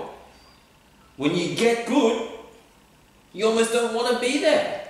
Yeah. You'd rather be on the bandwagon and just fucking paying out the people that are good. Yeah. Because it's more fun. It's trolly, it's easy. But I tell you what, like I said to her, like you've been invited and been paid to go to London to speak at a conference. Yeah. About the chosen profession that you've been in, and she's like, I just want to be you, Justin. I've been watching your podcast. I've been so inspired by them. I just want to fucking get high and just do, because we used to just jam and play music, which is, But she just wants to get high and do what I do. I'm like, Liz, no, you've worked so hard for this. Yeah. You go to London. One thing that Pauline said to me, like from Red Lantern, when she was a mentor for a bit, and she said something good to me. She said, like, she never said to me anything. She always asked me questions. And that's her fucking cheaty way of being a mentor. But about my talks, I always said that I pat myself on the back afterwards. After a talk, 1 hour talk, I get so nervous beforehand. I get nervous the night before. I lose sleep. I get up in the day, I'm fucking nervous. I go there. But at the end of it, I fucking kill it. And I pat myself on the back. And she's like, you do it all wrong, Justin. You gotta pat yourself on the back when you get the gig. You gotta pat yourself on the back the night before the gig. You gotta pat yourself on the back on the way to the gig. And you gotta pat yourself up. And I'm like, yeah, so I told Liz the same shit. I said, like, man, I'm so stoked that you've got a gig speaking and being paid and flown there. This is a girl who was a weed smoker that we jammed and played guitars and drums, and she never knew she could make it. And she had her own product, and I designed a logo for it, and and it's gone there now. Awesome. She's finally made it, and she hates it. And I'm like, it's so sad. Yeah. It's so sad, but I'm like, I told her that, and she's like, fuck, that's exactly what I needed to hear. Yeah. I have so many friends, and none of them told me that. They always want a piece of her. They always want to take a job. Yeah. She has girls that go over to her place, get drunk, and just say, why are you running that incense? That incense fucking does jack shit, that's bullshit, fucking hippie bullshit. And she's like, whoa, where did this come from? Yeah. It's lonely at the top, bro. Yeah. And I'm always at the top. And it's always been lonely. Like every time I've had a partner, it's kind of like, this girl wants so much more out of me for her that I just can't give it because I'm more about me than her. Does it make you want to go find people who will inspire you again? It's a tough one because I've always looked for a mentor and I've never had one. And when I found Pauline from Red Lantern, I thought she was a mentor. She ended up being a fake mentor, like completely fake mentor. There's fake mentors out there, you know what I mean? And they're bandwagon jumpers. I need someone who isn't afraid of death and can explain to me death. I need someone to mentor me, not in terms of asking me to ask questions to myself. Yeah. I actually need answers. You need someone to ask questions too. I need someone who's going to give me answers. Sure. I hate fake mentors that just all they do is ask you questions. Yep. That's a fake mentor. Yep. Because a fake mentor is making you feel like they're so special because they've made you think of something else. Yeah. Yep. But actually you thought of that something else. They just gave you the path. But I think a real mentor might actually be able to black and white snap me out. Yeah. And I kind of think like I need that. Like I think, it took me that Brad Pitt film on an airplane where Brad Pitt asked the young kid in the army tanker. It's an army tanker film. That one, Fury? Fury, yeah. So I was watching that on an airplane, and they're in a very confined space. When you're in a space with someone for hours, it's intense. Yeah. It's intense. And there was a kid that was like, just didn't know why he was there. Yeah. And then the guy said, like, he asked the question, like, why the fuck are you on the planet for? Yeah. Something like that. And I was like, whoa, resonated with me. Why am I on the planet? Yeah. Like, why am I here? Yeah. It's just to inspire others. But then when it gets to a point where you need to be inspired yourself. Society and culture takes over to a point where inspiration becomes a keyword and a bandwagon thing, it's fucking me over because it was never meant to be a bandwagon thing. Influencer, that word is fucking playing. And that fucks me over because you gotta understand, Alan. Yeah. Influencer, the whole concept of it is if you want to get better, if you want to get good, you can find it. You can find someone that gives. But what's the problem with that getting trendy is that getting good becomes a trendy thing and everyone gets good because That's wrong. Yeah. I don't want that. I want people, individuals, to seek me out. Yeah, sure. Not every motherfucker and his dog asking me for feedback on their new brand And teeth white. that they've just gone and done overnight, that they printed on t-shirts because they can. That's fucked. Yeah. That is fucked. I want someone who sits there and goes, I'm not going to print a t-shirt until I fucking make sure that it's fucking right. Yeah. That doesn't exist anymore, Daniel. No. It doesn't exist anymore. Because these days people are like, the technology is so easy, you can just go and do it. You just submit them an EPS file and fucking bam, it's done. Would you go start again, Justin? Would you go like put yourself as the dumbest cunt in the room again? Well, I'm not the smartest cunt. This is the fucking thing that I'm saying. I've never said that. I've always been the dumbest cunt. But would you put yourself in a situation? But I do feel like I'm smarter than many people now. Yeah. But I never was. I never was the smart cunt. But now I feel like I'm experienced and knowledgeable. It's not the age. Yeah. It's just because people are fucking dumb. It is. It's not because I've gotten smarter. I'm just as dumb. Yeah. I'm getting banned off Instagram and Facebook. I'm just as dumb. But As I always was. Yeah, but not in the context of that. But in the context of today, people are dumber than me. Yeah, but in your personal context, all those dumb cunts aside, would you want to find that again, that spark? Are you actively still looking for that? Isn't that what this podcast is, though? Well, yeah, it's not. It's not. It's the last step. I feel like I'm a fucking Kylie Minogue and I feel like I'm gonna disappear. At some point, everyone has to disappear. At some point. David Letterman just disappeared. Oh, yeah. Oh, no, Come on. He's Yeah, back on yeah, Netflix. yeah. It's better than he ever was. Yeah, I think it's better than he ever was. Maybe I will watch it. I'm just saying, at some stage, you gotta go away. No, but Letterman's doing what I think you're looking for. Because he went, I don't want to fucking every night be on the same TV show. He was getting bored of it. People are watching it, fucking Letterman's just tired. Yeah, but what am I doing if I'm just here? But he's doing to what live, to inspire others, but then it gets to a point where... Just keep doing you, dude. Yeah, but it gets to a point... I don't even think you found what this podcast is supposed to be. You're still, No, of course. You're still looking. No, well, I don't think this is the last time. No, of course, okay. It'll No fix doubt, it. this is not the last thing that I'll ever do. Okay? Yeah. Because I'm obsessive compulsive like that. Yeah. I'm always, if I don't do anything, I'm fucking bored, right? Yeah. But at the same time, what I'm getting at is the point of it all. Yeah. At 43 this year, you start to search harder for the point. Have you seen the? Because in the beginning it was just fun. Yeah. Have you seen that Japanese graph? But now it's like if I inspire you or somebody else, what does it do for me? Yeah. Have you seen that? You know what I mean? Japanese Venn What's diagram? the point? What's the point? You're gonna make more money. You're gonna be better. What's it gonna do for me? Nothing. Gratification. But then it's your own gratification. I see everybody else make it and make more money than me. I see everybody. Yeah. But that wasn't your point to begin with anyway, though. I know, but it's just like you get to a point where Like you measure your own success. Like some people measure their success from money and fame, but you measure your own success. I think I've been You know? successful. Yeah. I'm That's what I mean, happy. though. I'm happy with where look, at least I can say that. That is the only reason why I'm happy. The only reason why I'm happy is that I know that I put the work in to deserve to be happy today. Yeah, but you knowing yourself to be I don't happy is want- not something that everyone else has. Fucking They might imagine- have money, but they're not. Bro, gonna be- imagine if you're 42 years old and you have regret.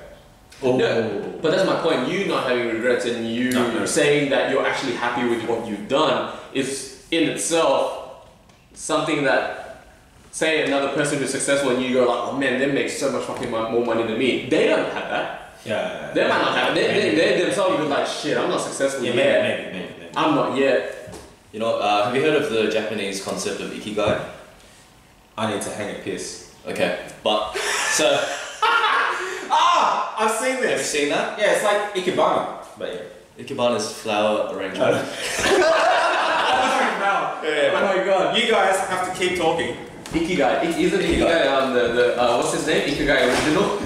Well, it's like a classic series. So you're right. Some who's his name? Tyler. Yeah, he made a brand, photography brand. Oh, Ikigai. I never knew what it Oh, was. maybe. So ikigai is basically your reason for being, and it's like a Japanese concept for your purpose in life. And there's Jack figured it out. yeah. So there's four main things that are like senses of fulfillment in your life: passion, mission, profession, vocation. Right? Yeah. And they kind of put it into a little Venn diagram of stuff that you love, what you're good at, what you can be paid for, and what the world needs, and they all cross over. And everything that meets in the middle. So something that you love, you're good at, something that the world needs, and something that you can be paid for is your ikigai, or your reason for being. Yeah, you strive to be in the middle. And things that cross over. See, things that you're good at and things that you can be paid for is your profession. Yeah. Things that the world needs and things that you can be paid for is your vocation. Yeah. Things that the world needs and things that you love is your mission. Yeah. Things that you're good at and things that you love is your passion. And when they all cross over, and this is something that you can visualize, this is something that you can put down. Yeah. That's your ikigai, or your reason for being. So this is like, I don't know how whoever came up with this concept, but it's powerful. It's really, really powerful, right? So, so when Justin was talking about finding that reason, I think it's good to visualize it. I think that there's something. Well, it's so hard because I mean, like, even if you're trying to think about like crossing over a mission, a vision, and a vocation.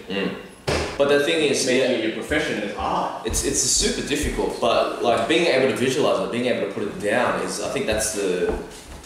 You kind of ask more questions when you can see what you need to look at. Yeah. You know what I mean? Like if you can see that. It makes you more focused into something, it directs you to somewhere, I guess. Makes you find those answers, but you know the questions that you're trying to answer now. Because when you don't have something as visual as this, you kind of taking a stab in the dark as to what needs to fill the gap. Yeah. But I think this concept is really, it's really valuable for being able to find what the gaps are, or the questions that you need to ask. So this isn't perfect, this is kind of like a... Yeah, it's a starting guideline, right? So that's what I'm looking at, Jazzo. So there's, when we're talking about a reason for being, this is the Japanese concept of... Passion, mission. What's ikigai then? Ikigai is your reason for being, basically. So your reason for being. There's your sense.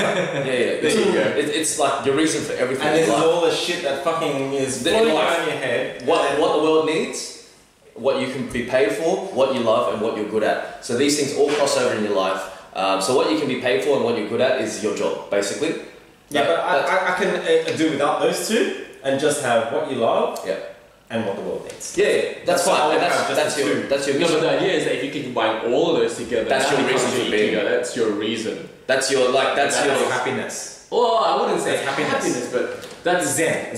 Yeah, you found your purpose. It's your balance. Yeah. So, See, I think I have moments of that. Yeah. I think I have moments of realizing that the only thing that it's that question. Yeah. What the fuck am I here for? Yeah. What the fuck am I contributing? And that's if I'm selling heaps of Zen t-shirts, what am I doing? You know what I mean? So I need to go deeper. Yeah. And then I'm this really emo guy that, I mean, whether you like it or not, whether people know it or not, I'm an artist. Yeah. Like, people might think of me as a car guy, or a design guy, or a fucking photographer guy. End of the day, I'm a fucking emotional wreck. You know what I mean? And that's who I am. I'm an artist.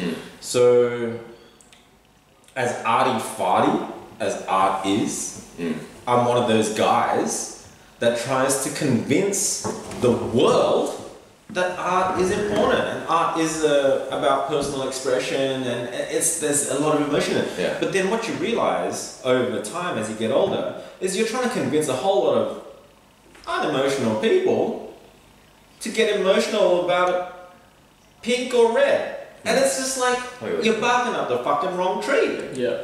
So it gets to a point where you get older, you accept. The older you get, the more you accept. Yeah. And as I get older, I accept that people don't get it. That's my motto. It's okay if you don't get me. It's the only way I can keep living. Because in the beginning, for my whole life, when I was your age and stuff, I was trying to convince the world that my way of seeing is the right way. And you're going to see things better seeing it my way. But as I get older, I'm giving up. And as I get older, it's not giving up. It's acceptance. It's acceptance. It's not giving up. Exactly. In the beginning, it was. I'm just saying. Right. I'm just saying. Your mindset was different. When you turn 40, right? when you turn 40, 41, you're kind of like, I'm there. Yeah. Whether you like it or not, you've reached that age. Yeah. You know? Interesting. And I'm there, and I'm like, I don't want to be here. Who am I? Am I still a 20-year-old? Yeah, I still am. What the fuck? This is not right. But then you figure it out. And you just figure out your values and stuff. And it's like, it's really interesting how what a young person can say you can hurt you before you realize at an age where it can't hurt you. And it's a click thing. it's a click thing. Like when I was getting negative feedback when I was younger, it was affecting me. I think now too. Like when you used to give me feedback, and I just be like, what? Yeah, but now I'm kind of like, fuck it, let's go. Because this is the funny thing. Like Bill Burr, it's the same shit. It's like someone commented about something and he's just gone and fought back. And then the interviewer's like, why would you do that? Why would you pay attention to haters behind a name who isn't even a real name? Yeah. It's like, because it's fun! And I'm just like, well, he's not saying that because he's lying. Yeah. He's actually saying it because he actually couldn't help himself. Yeah. When someone said something stupid, he couldn't help himself. Yeah, I love seeing shit. That's who he is. I love seeing shit like that. There was a comedian named Gary Owens, and he came on the radio, I think it was the Breakfast Club in New York, and it was like a hip hop station. And anyways, he was paying out this other comedian. It was this like always dangerous. He was paying out this other comedian. He goes, "Do you know any Michael Blackson jokes?" "I don't." Oh man. Yeah. He goes, and he was just saying shit like, "Hey, blah blah blah." That's the guy that tries to be African or he is African. Yeah, he goes, "Mother soccer." That's his thing. He goes, yeah. "Apart from mother soccer, do you know any other Michael Blackson jokes?" And he goes, and everyone's like laughing about it. And then the next day, Michael Blackson, like, he started saying, "You're a black wannabe, you white guy," because Gary Owen is this white guy, right? And he goes, "I dare you to say the N-word back." And he goes, "I won't say it, but my black wife will." And it's just like, fuck you, like, and he just says it because he is who he is. He is who he is. That's it. Like Bill Burr's the same. Like he hops on like morning television and tries to make it the most un-morning topic you can possibly imagine. It's like we were talking about Bert Kreischer, guys like that, He's just like, I don't know how to fucking cook, but let's do a fucking cooking show. Right. How good is it? Right. And I like that, but at the same time, it's bandwagon jumping hard. A cooking show for that guy? Come on, bro. Like, I'm just saying. It makes sense though, because he's like in his persona and like. But who is he? I don't know who he is. I don't see. I followed him for a while, so I understand that it makes sense. I haven't watched the second episode. Like I sent it to you, but I didn't watch it. Oh really? See, I think that's the case with today too. Yeah. You send someone a link, they don't even check it out. I'll check it out. Because he did another episode with Well, I reckon it's getting to that point. Yeah, I reckon the world, Father of the Kids, society, whatever, is getting to a point where, let me call it, I'd say 70%. 60 to 70% of the hyperlinks you get, you probably don't even click. And if you do click, skimming. If you didn't check it, if you didn't fucking grab you within a few seconds, you close the window. Yeah. And that never happened when you got a letter in the mail. When you got a letter in the mail from a chick or a friend, you fucking read every fucking word and you looked at how the words would be. Yeah. And you looked at the style and you hoped that there was something else in the letter. Reading between the lines, where do you think that came from? Nothing like today. No. It's like the information is so there that you skim over it and you just close the window. Yeah. I mean, I hate to be the negative person. I hate to be. But in my lifetime in Sydney, Australia, I've seen the change. I don't think it's a negative outlook. The stuff comes. I've hung out with you for enough years to kind of realise. You know a bit of my era. Yeah. At least. Exactly. Yeah. You can see me. If I'm watching a video, a sound clip, and I'm crying over it, you know that I'm not bullshit. Oh, hell yeah. Like, you know that back in the day that we cried over that stuff. Shit, but you know that we did that. You know that as groups of friends in high school, we hung out, we got stoned, and we cried over amazing music. But who does that today? Exactly. I don't think it's a negative point of view. It's just that, it's because like I said, I'm at the cusp of seeing things how you might see it and seeing things how kids these days might see it. You're maturing a lot. It's just disappointing. It's just like, fuck. Like, you hate maybe it's a romanticized idea of what life should be. Yeah. But it's going to shit. You're right. Like guys, like go home from school. And it's very hard for you to make a change about it because everybody's that way. Because I'm kind of like, well, I'm too young to reach out to people who have seen it that way, but I'm too old to reach out to these guys who are more tech whiz than I am, who get why. Like, it's even scarier for you to see the generation below you be even worse than your generation. I know, and I thought we were bad. I know, but can you imagine they're not going to be better? No, fuck. I'm talking about worse. I'm talking about 8-year-old kids now. When they're your age now, they're going to be fucked. I know, like my little cousins know how to use fucking iPads before they know how to read. Like learning touch gestures, No, how to get to but YouTube. parents will turn on the television and the iPad to distract the kids. That's right, yeah. But you know what? I've seen it. Yeah. I've seen it. But if you don't do that, then those kids get left behind in their generation. What I did was drawing. Yeah. You know, Yeah. I sat there. My dad taught me how to create art to get over the border as a kid. Yeah. Not the internet, I had music. but you know what I'm Yeah, saying? I had My music. parents bought me a guitar. Well, I know what you mean. They took me to Coogee Bay guitar with this fucking long-haired fag that was trying to do rock and roll. I'm like, I went to Nevada, man. This is fucking, I don't like this solo style. He was like, and he was holding this Japanese strap, and it was gorgeous, man. Nice. Now I want it. Yeah, But back in the day, he had this Japanese strap. He's like, this is made in Japan. It's a Fender copy, but it's so beautiful to play. And he was playing it upside down because left-handed, and he was like doing all this rock shit. I'm like, you fucking fag. And then I said, I don't want that. I want the fucking humbuckers, heavy metal, 7 strings, the fucking heavy Slayer. metal. Yes, shake shit. And so I bought that. Biggest mistake of my life. Fucking pointy. If I had electric. bought that gorgeous Japanese Fender, I still have it today, and it was beautiful. I remember in my head it was gorgeous, but I just remember the guy putting it next to his groin, which he had to do with the guitar. It was like, I was like, you fucking fag, I'm fucking blind. But yeah, you know. Yeah. It's interesting, like my parents encouraged me. Encouraged me. I was failing at everything.